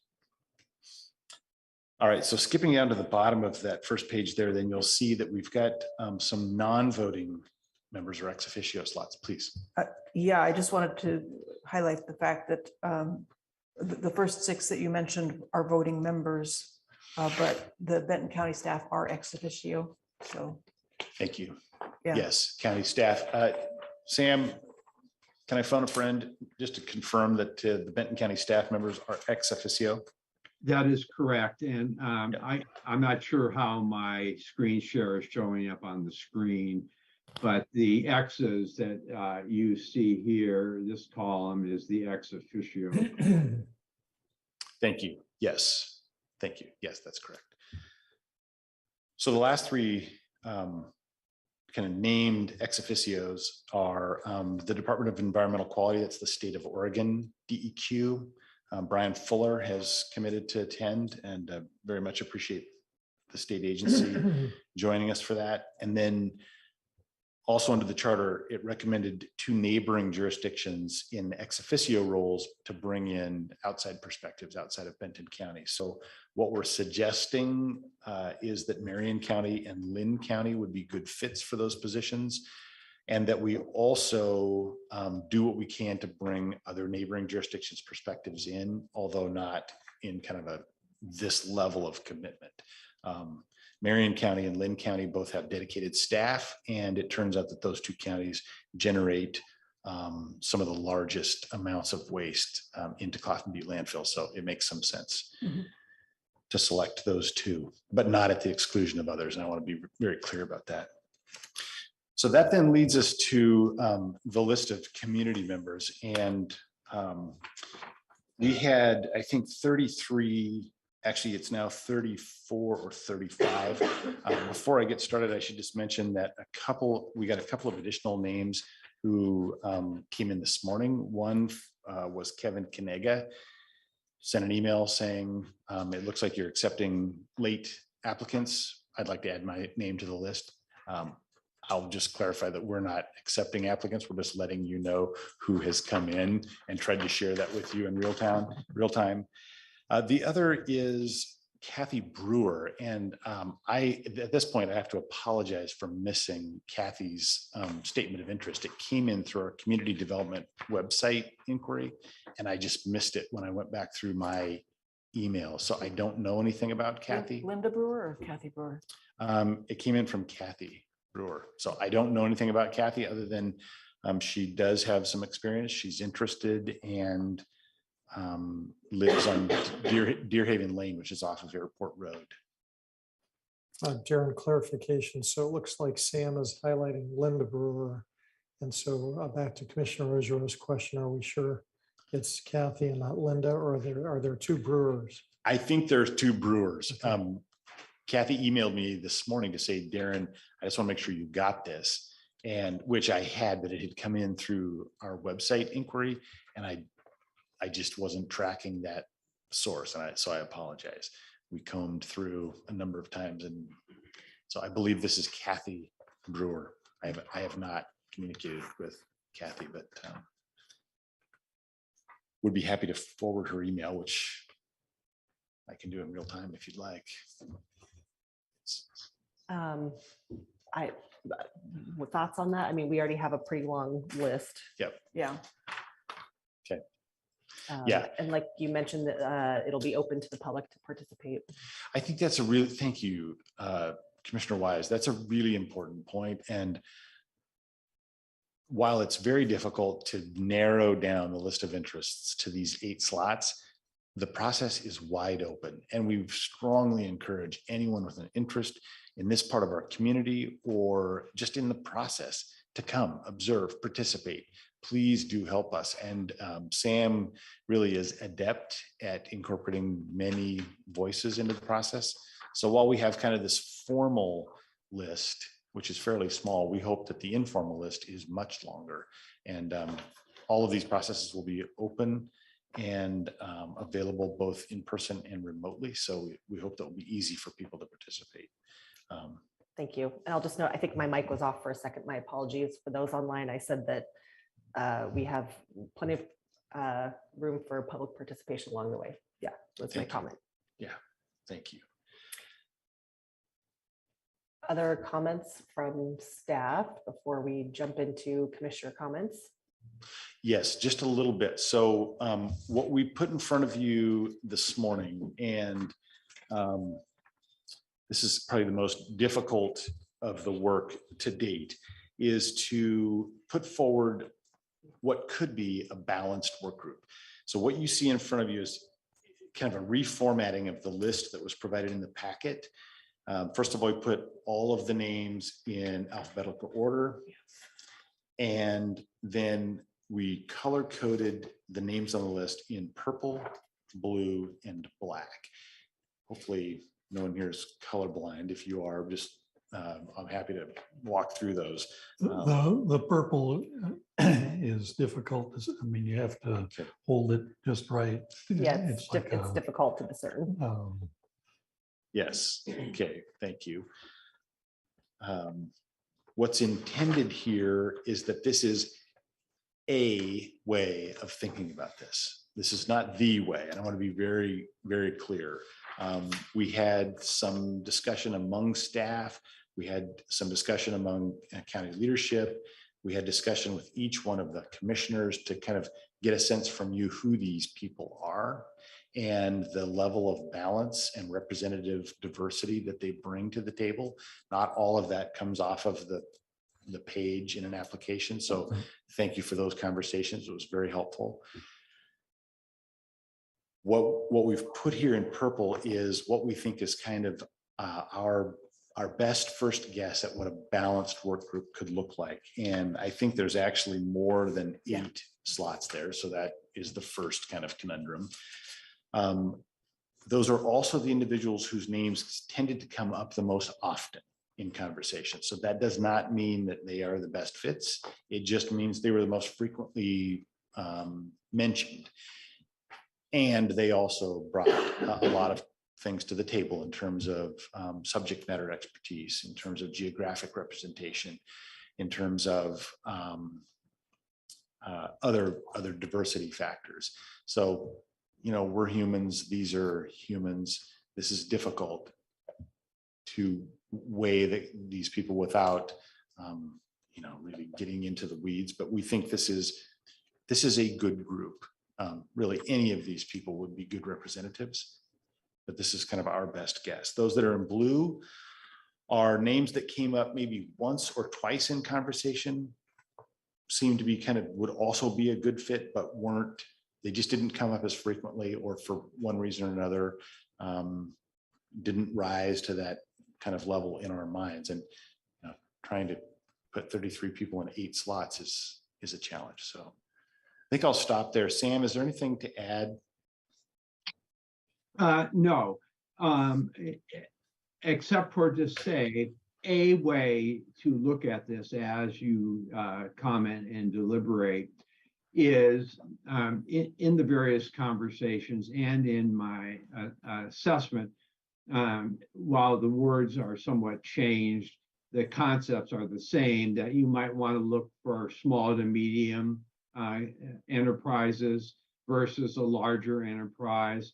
You know, it's always wonderful when I go down to Benton County and see the number of PhDs per square foot. And you have a lot of subject matter experts in different topics.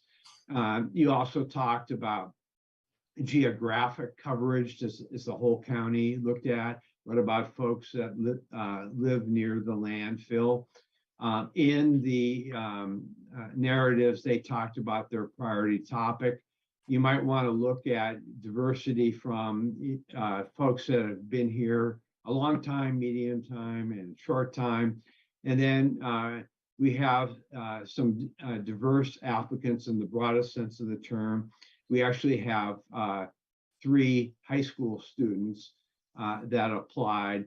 And here's some narrative about their availability to the extent that comes into play. And then if you all, as we go forward, want to add some other factors to look at, that's great.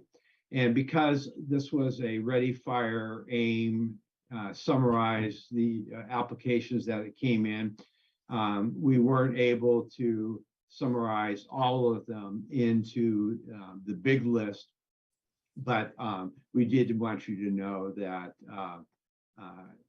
that we have that information with the amendments that Darren made today. Darren and Sam, I would just like to briefly redirect your attention to something in the chat that just came across regarding Peggy Lynch, indicating that she has certainly had an interest, but doesn't have the time to participate. So I just wanted to make sure that we recognize that as part of the selection process. Thank you. Yeah, thank you, Joe. I appreciate that. Was that Peggy Lynch you said? Yeah. Yes, that's correct. Okay. Oh, wow. So I should mention too that Peggy's name is one of those names that really came up among the most frequent because of her service and because she serves on so many different levels and on so many different issues. Her name came up frequently, but she did not make a formal application. So I would say that, you know, we very much appreciate Peggy clarifying that. But and if Yes, she, thank you, Peggy. That's helpful to know since we got to whittle some names off. So that's check. There's one off. Yeah. Sorry to interrupt you, Darren. No, just wanted to say thank you. It's say the same thing. Thank you to Peggy. And if she's available and able to help in any capacity or for any duration of time, we would welcome her insights. Other comments from staff before we have commissioner comments? Sam, anything from you? Nothing further. Thank you. All right. So just a couple things to note. I did want to say thank you for all of the work on this. You know, obviously it's very important.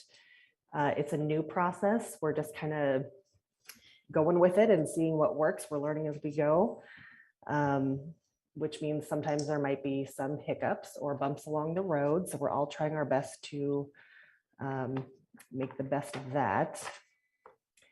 I just want to note that the list with the purple and then the blue, that's very helpful. And that's what I've been waiting for, because it was important for me that it's not just, you know, the 8 people I want or the 8 people that the commissioners want or are friends with. You know, it's really important that we get the feedback from staff and all of that.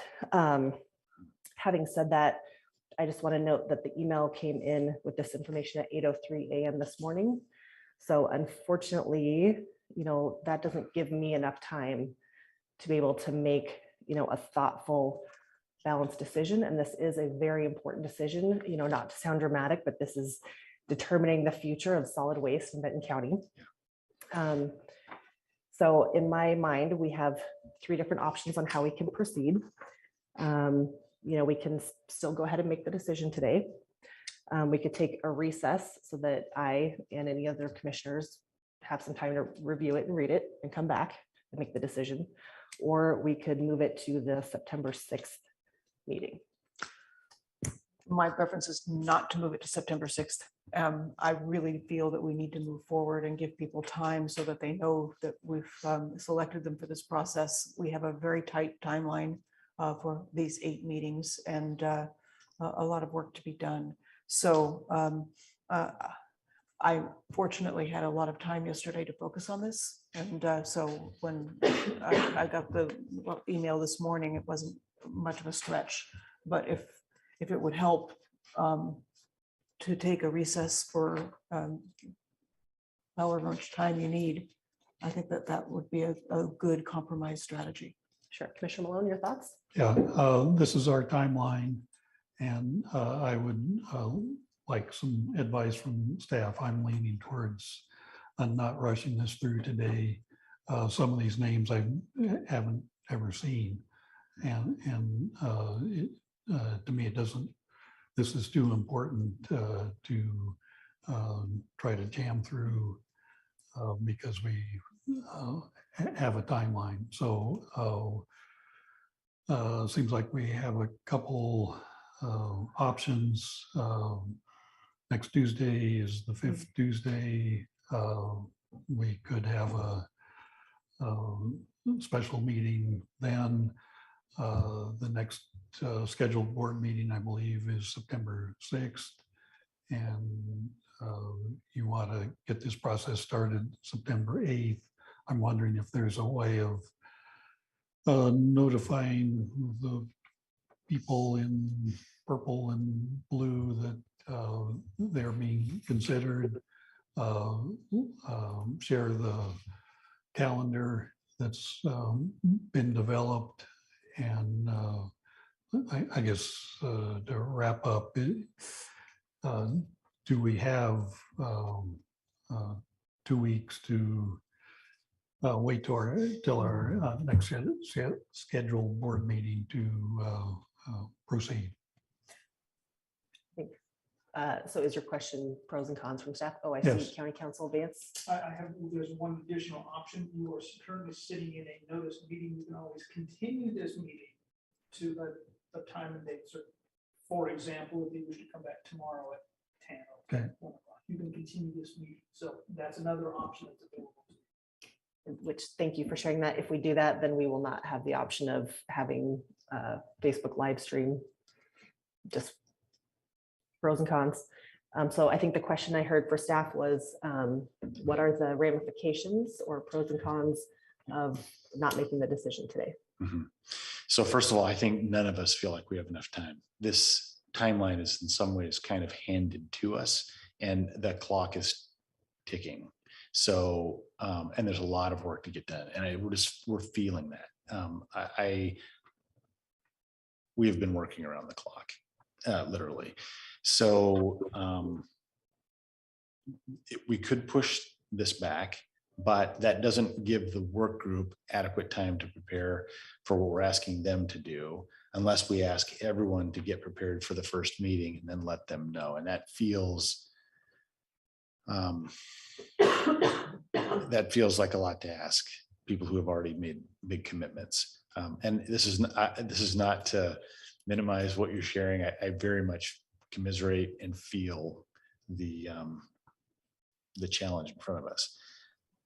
Sam, we've talked about this a little bit. As the facilitator of the group, would you mind sharing with the commission a little bit what the pros and cons are of waiting to make appointments to September 6th?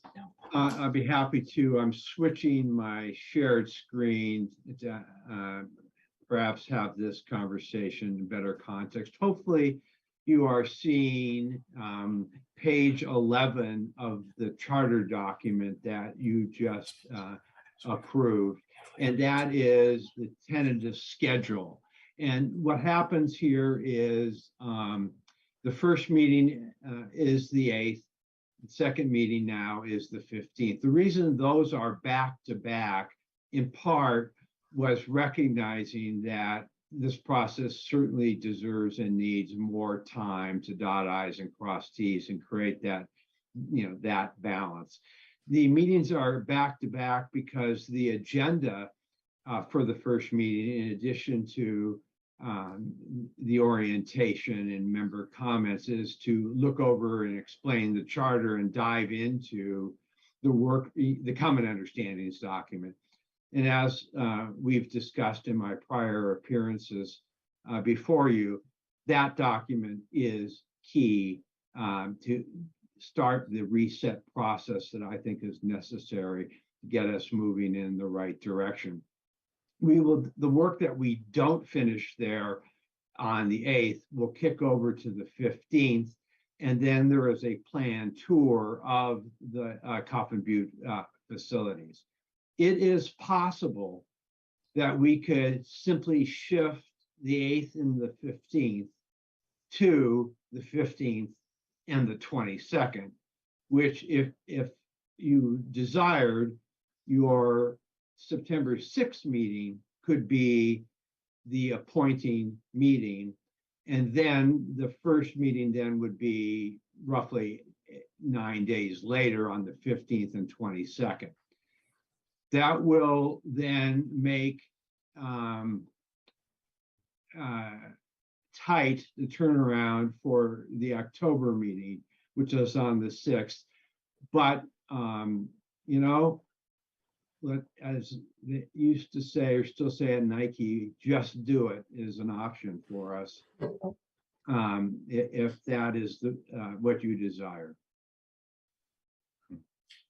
There's one other option that we haven't put on the table yet. I feel like I should mention that. One would be to, if you feel comfortable appointing a subset of the work group, or I'd say hopefully the majority of the members, there is a lot of consensus, I think, around some of these names. And so we could start with that, and then either following Vance's suggestion, continue the dialogue to a point where you feel comfortable, or possibly put the last couple of names or a couple of perspectives off until the 6th to fill in the last few spaces, would give us time to reach out to a handful of perspectives. And I think, because we didn't put our thumbs on the scale, we are really accepting interest just as they come to us. There are some perspectives that you may want to see on this list that aren't fully represented here. And I think, part of getting this right could involve giving the work group enough time to reach out specifically to those communities. So, go ahead. I really like that suggestion, because I do think that there's probably some concurrence on a certain subset. And I really do think we should have a discussion about what interests might be missing, or an opportunity for each of us, any of us, to ask questions about specific candidates and what they bring. I would love to keep this on as close to on track as we can, given the ambitiousness of the agenda and the fact that I would prefer to leave us enough time for Sam to add a meeting if he really needed to, because that happens. And we have such a tight timeline that if we keep compressing it, we're not going to have that flexibility. Yeah. One thing I learned early in public service is not to let the perfect become the enemy of the good. And this feels a little bit that way. This is such a great group of people that, we could almost close our eyes and select the 8 in that way and still come up with a good group.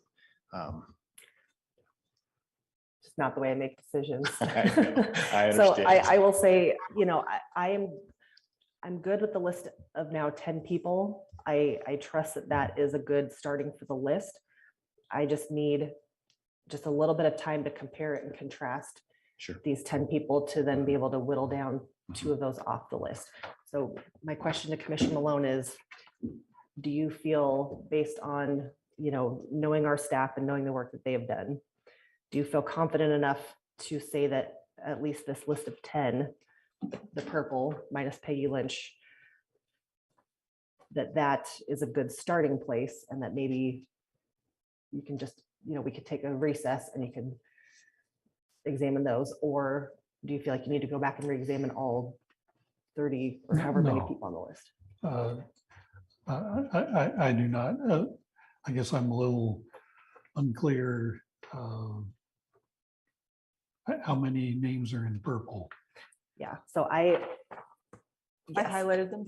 Yeah, and I retyped them here. So this is like the names right here, because it was too hard for me to scroll back and forth. Commissioners, I believe that there are 11 names that are in purple. And if you subtract Peggy Lynch, that comes to the 10 names that Commissioner Wise was referencing. Correct, thank you. Also, Commissioners, as you're deliberating, a couple of other pieces of information for you. I did step out to get the draft agenda for September 6th. We do have 4 items on the work session for that meeting, approximately 2 hours to cover those 4 topics. Then we also have 1 consent calendar item, 4 proclamations, and 1 item under new business currently. And then we also have a tentative executive session scheduled for that morning. So that's what's happening on September 6th. Also, there are a number of chat items in the chat that reference people online are unable to see the screen that Sam is presenting. And so I just wanted to highlight that there were some folks participating that weren't able to see the information series this morning. Thank you. Would it be possible for Sam, maybe for you to just type that list and put it on a different document, you know, the 10 people, and screen share that so that people online can see it better? Absolutely. I'll do that right now. Thank you so much. So I acknowledge that the timeline is very important, and my preference would be to make a decision today, but I would need a recess. So is half an hour enough time? Sure. And then what is the goal when we come back? When we come back, then we just say who we want on our top 8, and then we finish making the sausage. Top 8, and we're finished with the process. And then we can write all down the 8 names we decide and put it in motion and go from there. Commissioner Ojo? And I do think that, again, there's going to be a lot of commonality. And so I think that most of the discussion is going to be about the last couple of slots. So I think that we can probably move fairly quickly through a process. Sure. Let me ask this. Do you have prepared statements or things you would like to say about the list now that we could consider while we go and separately do our diligence? I'd be happy to do that. Please do. You know, in terms of my own thinking, and my thinking definitely benefited from the staff perspective that I heard yesterday as we discussed the longer list of names. But I was influenced by the fact that I am looking for breadth in terms of where people live, you know, adjacency to the landfill or not, what their professions are, and how dependent they are in terms of their work on having a landfill nearby, and the cost effectiveness of waste disposal, what their skills and knowledge are, what their connections are to the community, because part of what we're asking in this process is that these people will go back and check in with their connections, their networks, and bring that back to each of those discussion sections or meetings. And again, the diversity of the applicants in terms of age, ethnicity, representation, their availability was critical to me. And I also thought about, you know, how long they've been in the area. There were people that have moved here very recently and people that have lived here for 30 years, 40 years, all their lives. And subject knowledge. There were some incredibly knowledgeable people in the group. So all of those things were factors for me. So I started out thinking about the fact that we wanted to represent some of the largest contributors for the Benton County waste stream. And so that's Samaritan Health Systems, Good Samaritan Regional Medical Center, Brandon Bates, John Dewell, Oregon State University. And John has participated in the Solid Waste Advisory Committee, so he knows these issues inside and out. He has dealt with them here and in other jurisdictions. So he brings a good perspective and a pretty strong environmental perspective on these issues. He's always pushing the envelope. Christopher McMorran, because he's 23, you know, he's young, he's aspiring, he's got a lot of energy, a diverse perspective, and I think a broad perspective on these kinds of issues.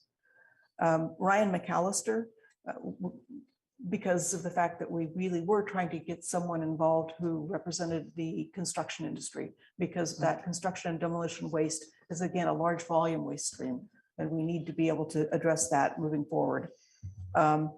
Mary Parmigiani, who's one of the 3 high school students that has been involved in developing this community useful air quality monitoring tool, and she has a passion as demonstrated by her application.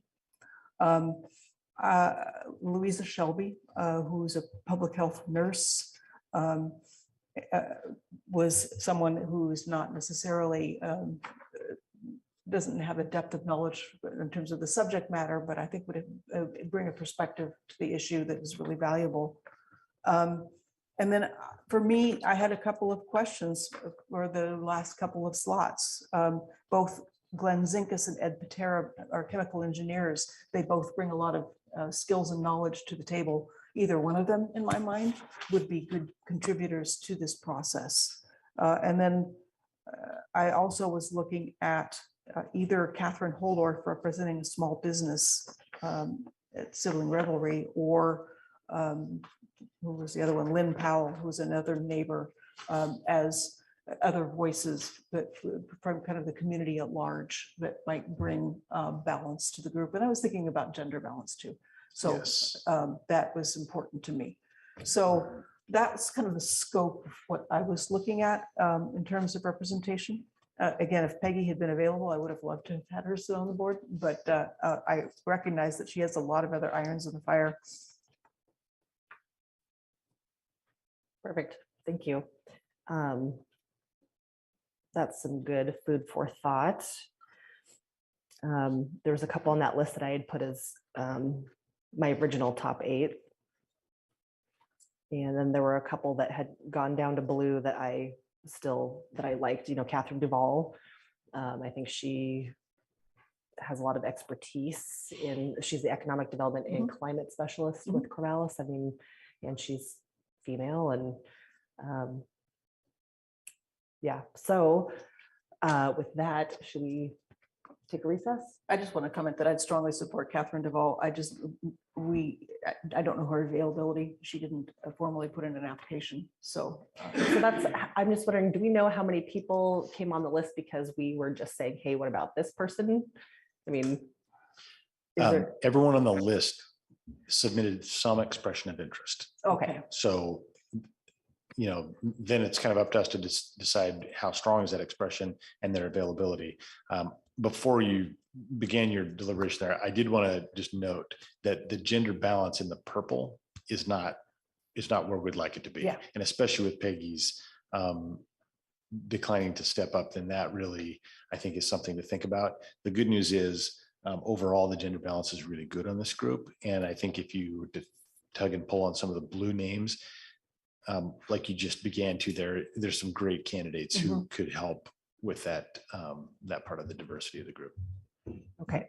I've got kind of a procedural question. We have 8 slots, but do we know people's schedules? I mean, have they seen the schedule? And so, I mean, there's some discussion.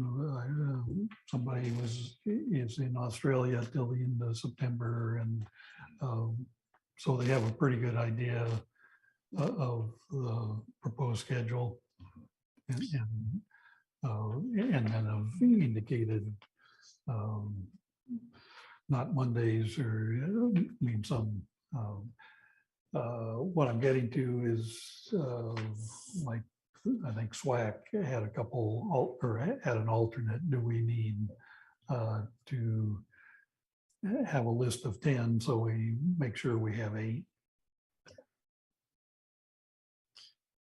That's a good question. I'm going to turn to Sam there because I think he's going to be facilitating the group. So on this part of the screen, Commissioner, this column over here has their quick summary of their availability. And I can transfer that over to this summary chart while you're on your break. Thank you. To answer the question about whether they had the schedule, yes, I believe everyone who's on your list, with the exception of the 2 that responded today, have had a chance to look at the charter, which laid out the tentative schedule. Yeah. So that they understand the commitment, I think, and their comments here reflect their ability to participate. Yeah. All right. And you said on your possible list was Catherine Holdorf. Is that one of the names? yeah, and again, Catherine Duvall, I would be happy to consider. Okay. All right. With that, I will recess the meeting until 12:06.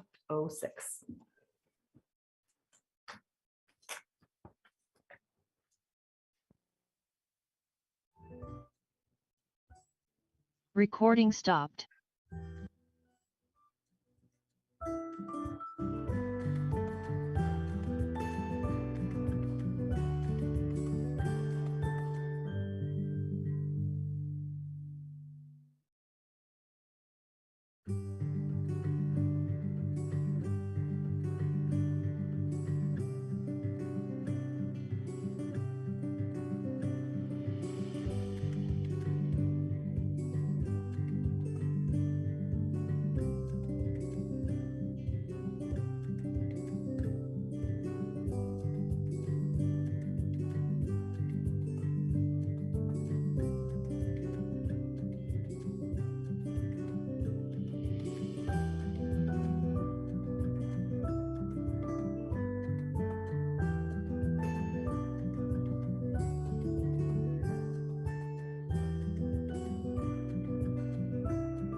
Recording in progress.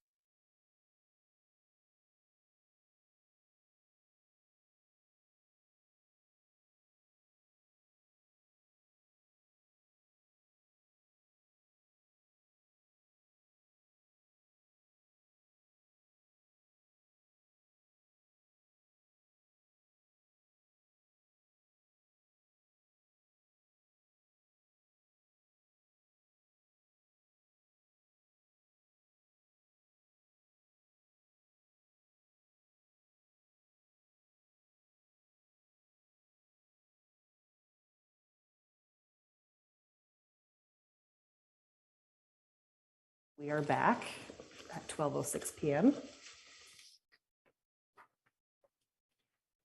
All right, where did we leave off? The sausage making. Okay. So I will jump in and say that I had some yeses that also matched Commissioner Ogero's. So right after that, there's 4 that I feel pretty comfortable about saying yes to, which is Christopher McMorrin, Ryan McAllister, Mary Parmigiani, and Catherine Duvall. And also, so after some consideration, you know, I looked into Brandon Bates. First of all, I compared and contrasted all of the top applicants and kind of went by the criteria that we've had listed in our documents from Sam. And, you know, keeping in mind things like representation from different business groups and diversity of thought and opinion, focus, geographic diversity or coverage. So looking at Louisa Shelby and Brandon Bates, I think they both could be good. I see both of them are listed with Samaritan. Very different roles within Samaritan Okay. and different perspectives. Okay, so that was my question is, do we need 2 different people from Samaritan, or, I mean, maybe we do, I don't know. I can tell you what I know about Samaritan, and that I've seen there was a Samaritan person on the SWAC for quite a while. It's very difficult for staff to get the recycling and reuse perspectives actually up into the administration. And frankly, if they were both on this body, maybe Samaritan would be able to make some movement towards a more advanced materials policy. But Sure. I just think their perspectives are going to be very different. Okay, so I would be okay. I mean, we still have more conversation, but okay.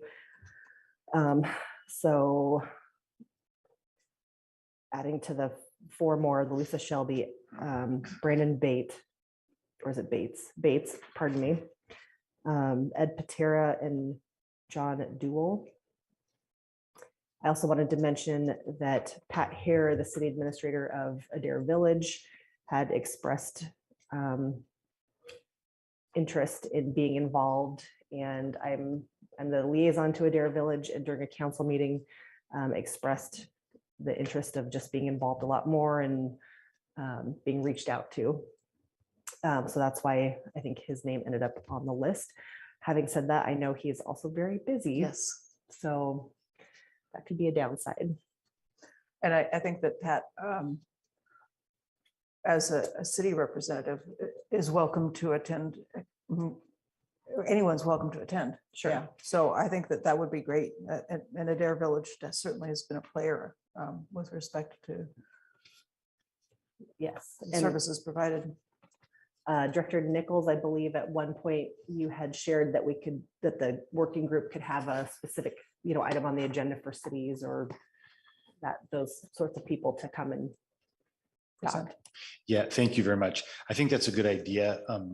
Following on some of your conversation earlier about Commissioner Pope from Polk County, some interest from Lincoln County, and then Pat Hare's interest, I think it makes sense to set aside part of the work group's agenda. So one of their meetings or part of a meeting to just invite local government officials to come specifically to focus on that perspective and get that kind of variety of perspectives across the Mid-Willamette Valley. So I don't want to speak for Sam. He's the facilitator and he'll be working on the agenda, but I think that's a great idea and it would help get those voices in the room without requiring busy people to make this size of a commitment. So very good. Commissioner Malone, do you have thoughts that you would like to share? Would you like me to run down my list again, or what are you thinking? I can run down my list. Perfect. If somebody's keeping track, we can see whose lists. Okay. Brandon Bates, John Duell, Christopher Moran, Brian McAllister, Jeffrey Morrell, Mary Parmeshani. Quite get all the syllables, but Ed Patera,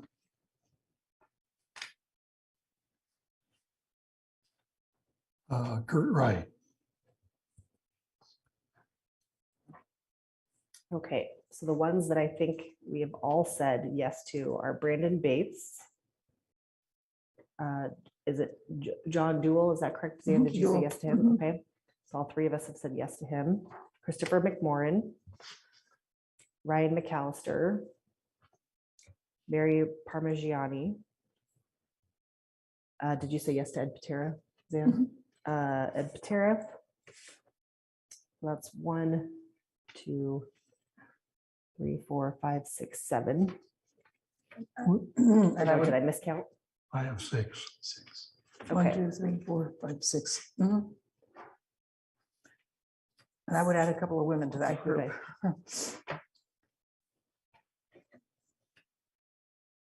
So I would, what about switching out Curtis Wright for Catherine Duvall? I'd be happy with that. Sorry, Curtis. He's gonna text me later. And I don't know Catherine Duvall, so. She works with Kate in the Economic Development Oh, Office. okay. Yeah, and she's involved with climate stuff. Okay. And I like the two that you added to the, or that you put in, Nancy, Catherine Duvall and Louisa Shelby. Okay. I did not add in Jeffrey Morrell. He's got a good perspective and a long historical perspective, having served on SWAC, but we already have SWAC representation and Jeffrey's out of the country for September. So I felt would be better served with others. Yes. Okay. That's the one that I was miscounting. So yes, he was a top contender for me, but yes, again, we already have representation from SWAC and, we want to make sure that everyone can attend. So that's why. Well, is it correct that hybrid in person is preferred, but hybrid is an option for this group? I think that's right. We intend to make all the meetings available remotely so anyone can participate. Work group members could certainly participate remotely. It's always better to be in the room, but we anticipate that there'll be some schedule conflicts and we want to accommodate people where and when they need us. I would still go with the list that Nancy put forward just because it provides better gender balance with Catherine Duvall and Louisa Shelby. And how many, is that 8? That was her list of 8. 1, 2, 3, 4, 5, 6, 7, 8. So just like, go ahead. Oh, no. Oh, sorry for interrupting. I was just going to say my list did not include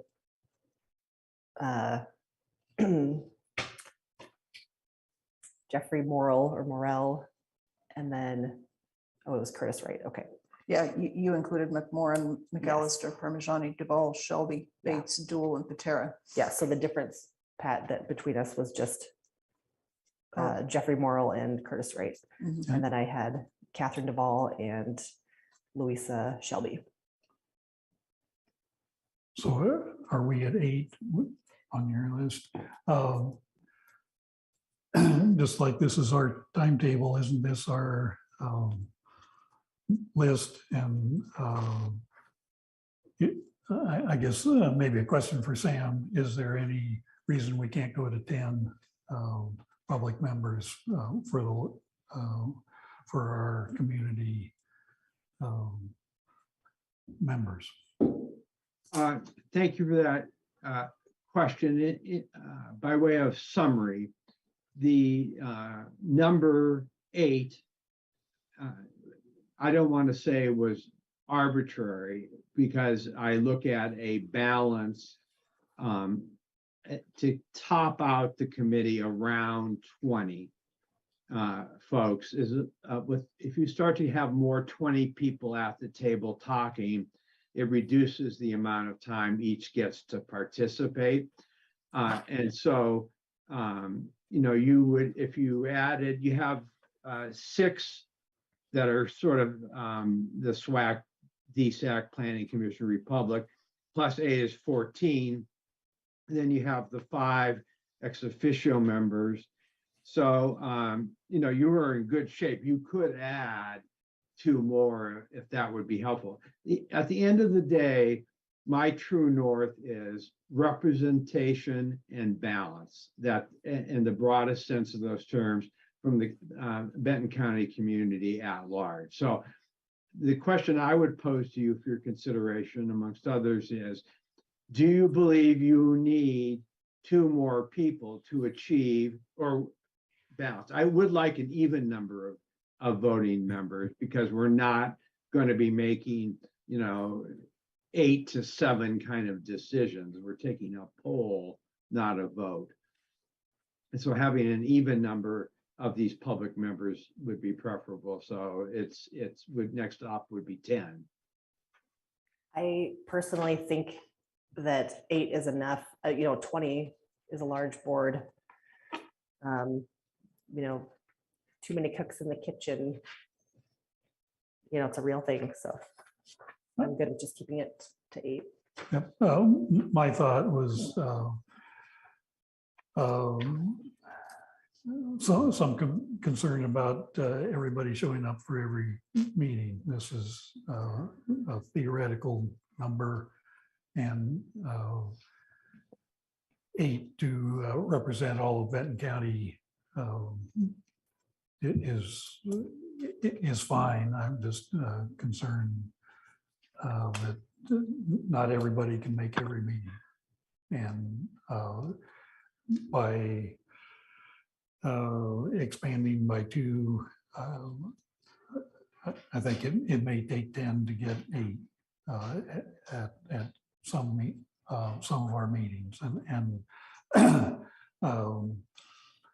not knowing all the details, and that is a concern of mine. Mr. Ojro, do you have any thoughts on going from 8 to 10? I just, this kind of process works best when you have consistency.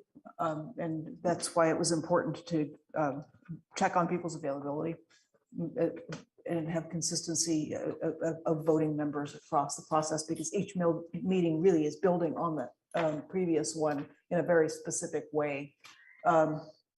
It's difficult in this kind of process to have people coming in and out. So if there are people that we've selected that really can't make it to a couple of these meetings, I think that we then should think about substituting someone else in the slot, rather than adding 2 people and having people coming and going. That's my understanding of the process. But Sam. Yes, I mean, it is absolutely essential to have consistent continuity in the process, because each agenda builds on the other. Now, having said that, as we go through the various development and review of work products, it is iterative. So I will take interim polls on each of the various charges, elements, and then at the end, the last 2 meetings are the most critical meetings, because then once we have all of the pieces together, I give everyone an opportunity to stand back, look at the whole and say, have we done it? And so, but if you have people coming in and out, what happens is it's very inefficient. We have to go back and revisit issues and bring people up to speed. It adds a burden. But look, the bottom line is 10 manageable? Yes. But I get back to do you have the people at the table that are the deal makers and the deal breakers? And is it a balanced list? That's my bottom line, or true north, as the expression goes. If you have it with 8, then you have it with 8. I guess I'll just speak a little bit from my experience, which is just my own experience. Being a Corvallis City Councilor, therefore you're also on the Budget Commission, and that Budget Commission is then 18 people. And when a group gets too big, I mean, sometimes it can discourage other people from feeling like their voice is important. That, oh, well, there's some really opinionated people. I'm here, but I don't need to say anything. I don't need to share my thoughts. So I just want to make sure that we are cognizant of that and making sure that the people that do show up feel like their voice is important and needs to be heard, and that they have the ability to do that and not get lost in a sea of people. Okay, just to clarify, I am absolutely not talking about people coming and going. It is critical to have the same group. My concern is reality and life, and we have somebody in Australia and COVID, and for that instance, or family member needs my attention. I'm talking about those kind of things, not casual, oh, this meeting is inconvenient kind of approach. So I'm okay with 8, but I'm concerned that 8 turns into 6 or 7 at some meetings. Yeah, I think your concern is valid. I think that's a real possibility. I think it's bound to happen. There's going to be life, unexpected stuff. Someone's, wedding or I don't know, something you didn't plan for.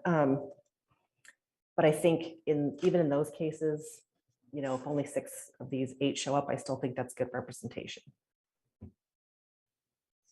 I would agree. I would stick with 8. Okay.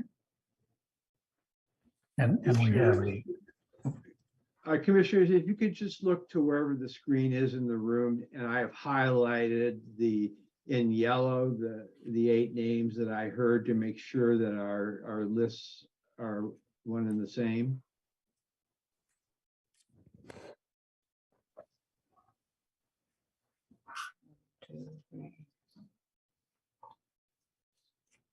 Yeah.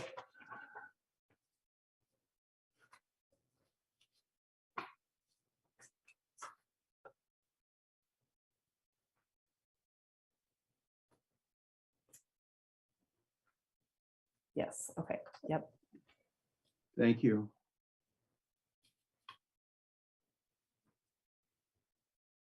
Okay. Any other comments or questions?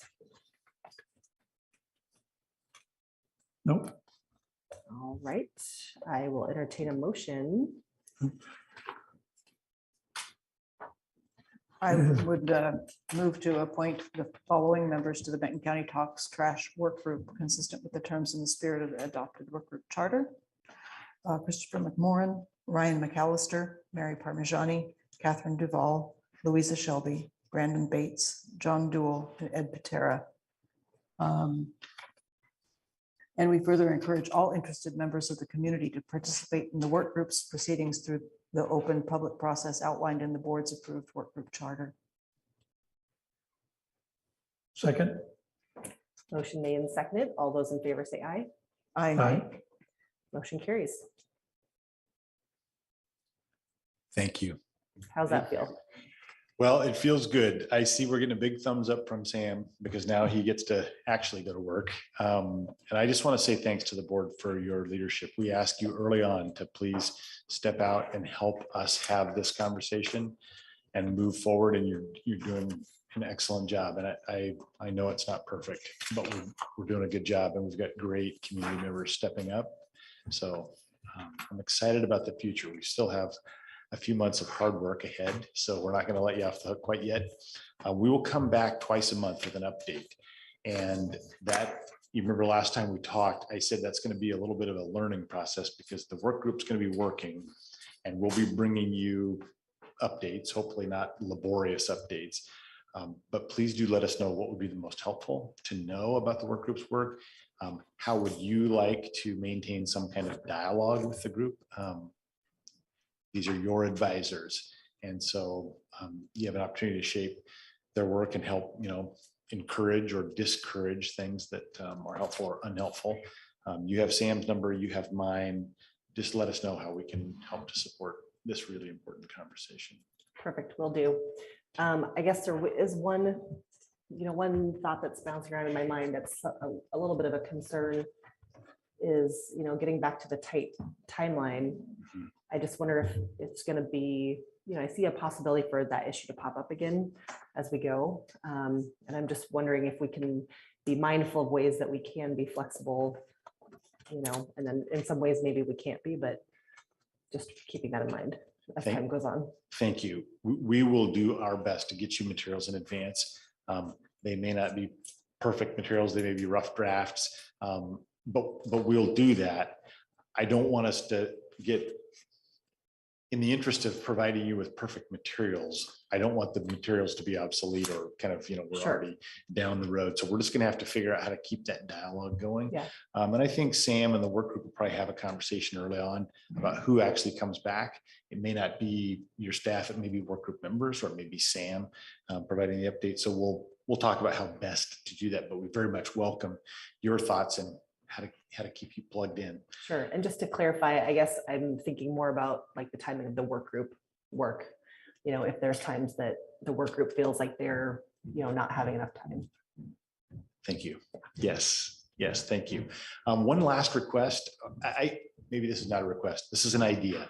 In keeping with the spirit of your leadership, it would be really nice if one or all of you could attend the first meeting, in part to thank the members for their commitment and also just underscore how important this is for our community. I think it sends the right signals from the Board of Commissioners and the leadership at Benton County. So I just plant that seed, and if you can do that, would be a really nice gesture. And do we have that date offhand? Does someone have it? 9/8. September 8th. Oh, my birthday. Okay. We'll have cake.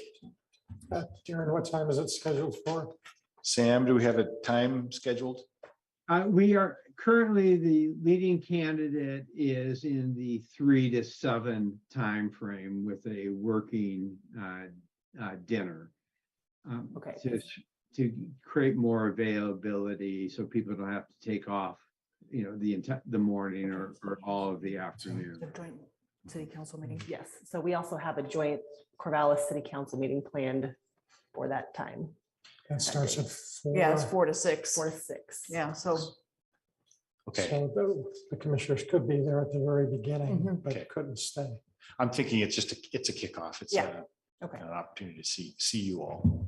And Erica, can you Okay, capture we'll work the with that. board's agenda and calendars? And you'll tell us where the meeting is. Someone will tell you where the meeting is. Yes. Great. All right. Okay. Thank you and your crew for, I know this was a heavy lift, and appreciate,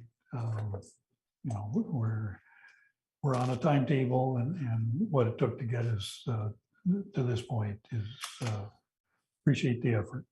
Thank you, Commissioner Malone. It's a team effort very much. I can take credit for very little. It is a team effort. And I think Sam says the team moved Mount Hood a foot to the left. So. Yes, thank you to everyone. Okay. Thank you. And that will bring us to other. Is there anything else for the good of the order? Nope. Hearing none. Let's adjourn 12:30. Have a great day, everyone.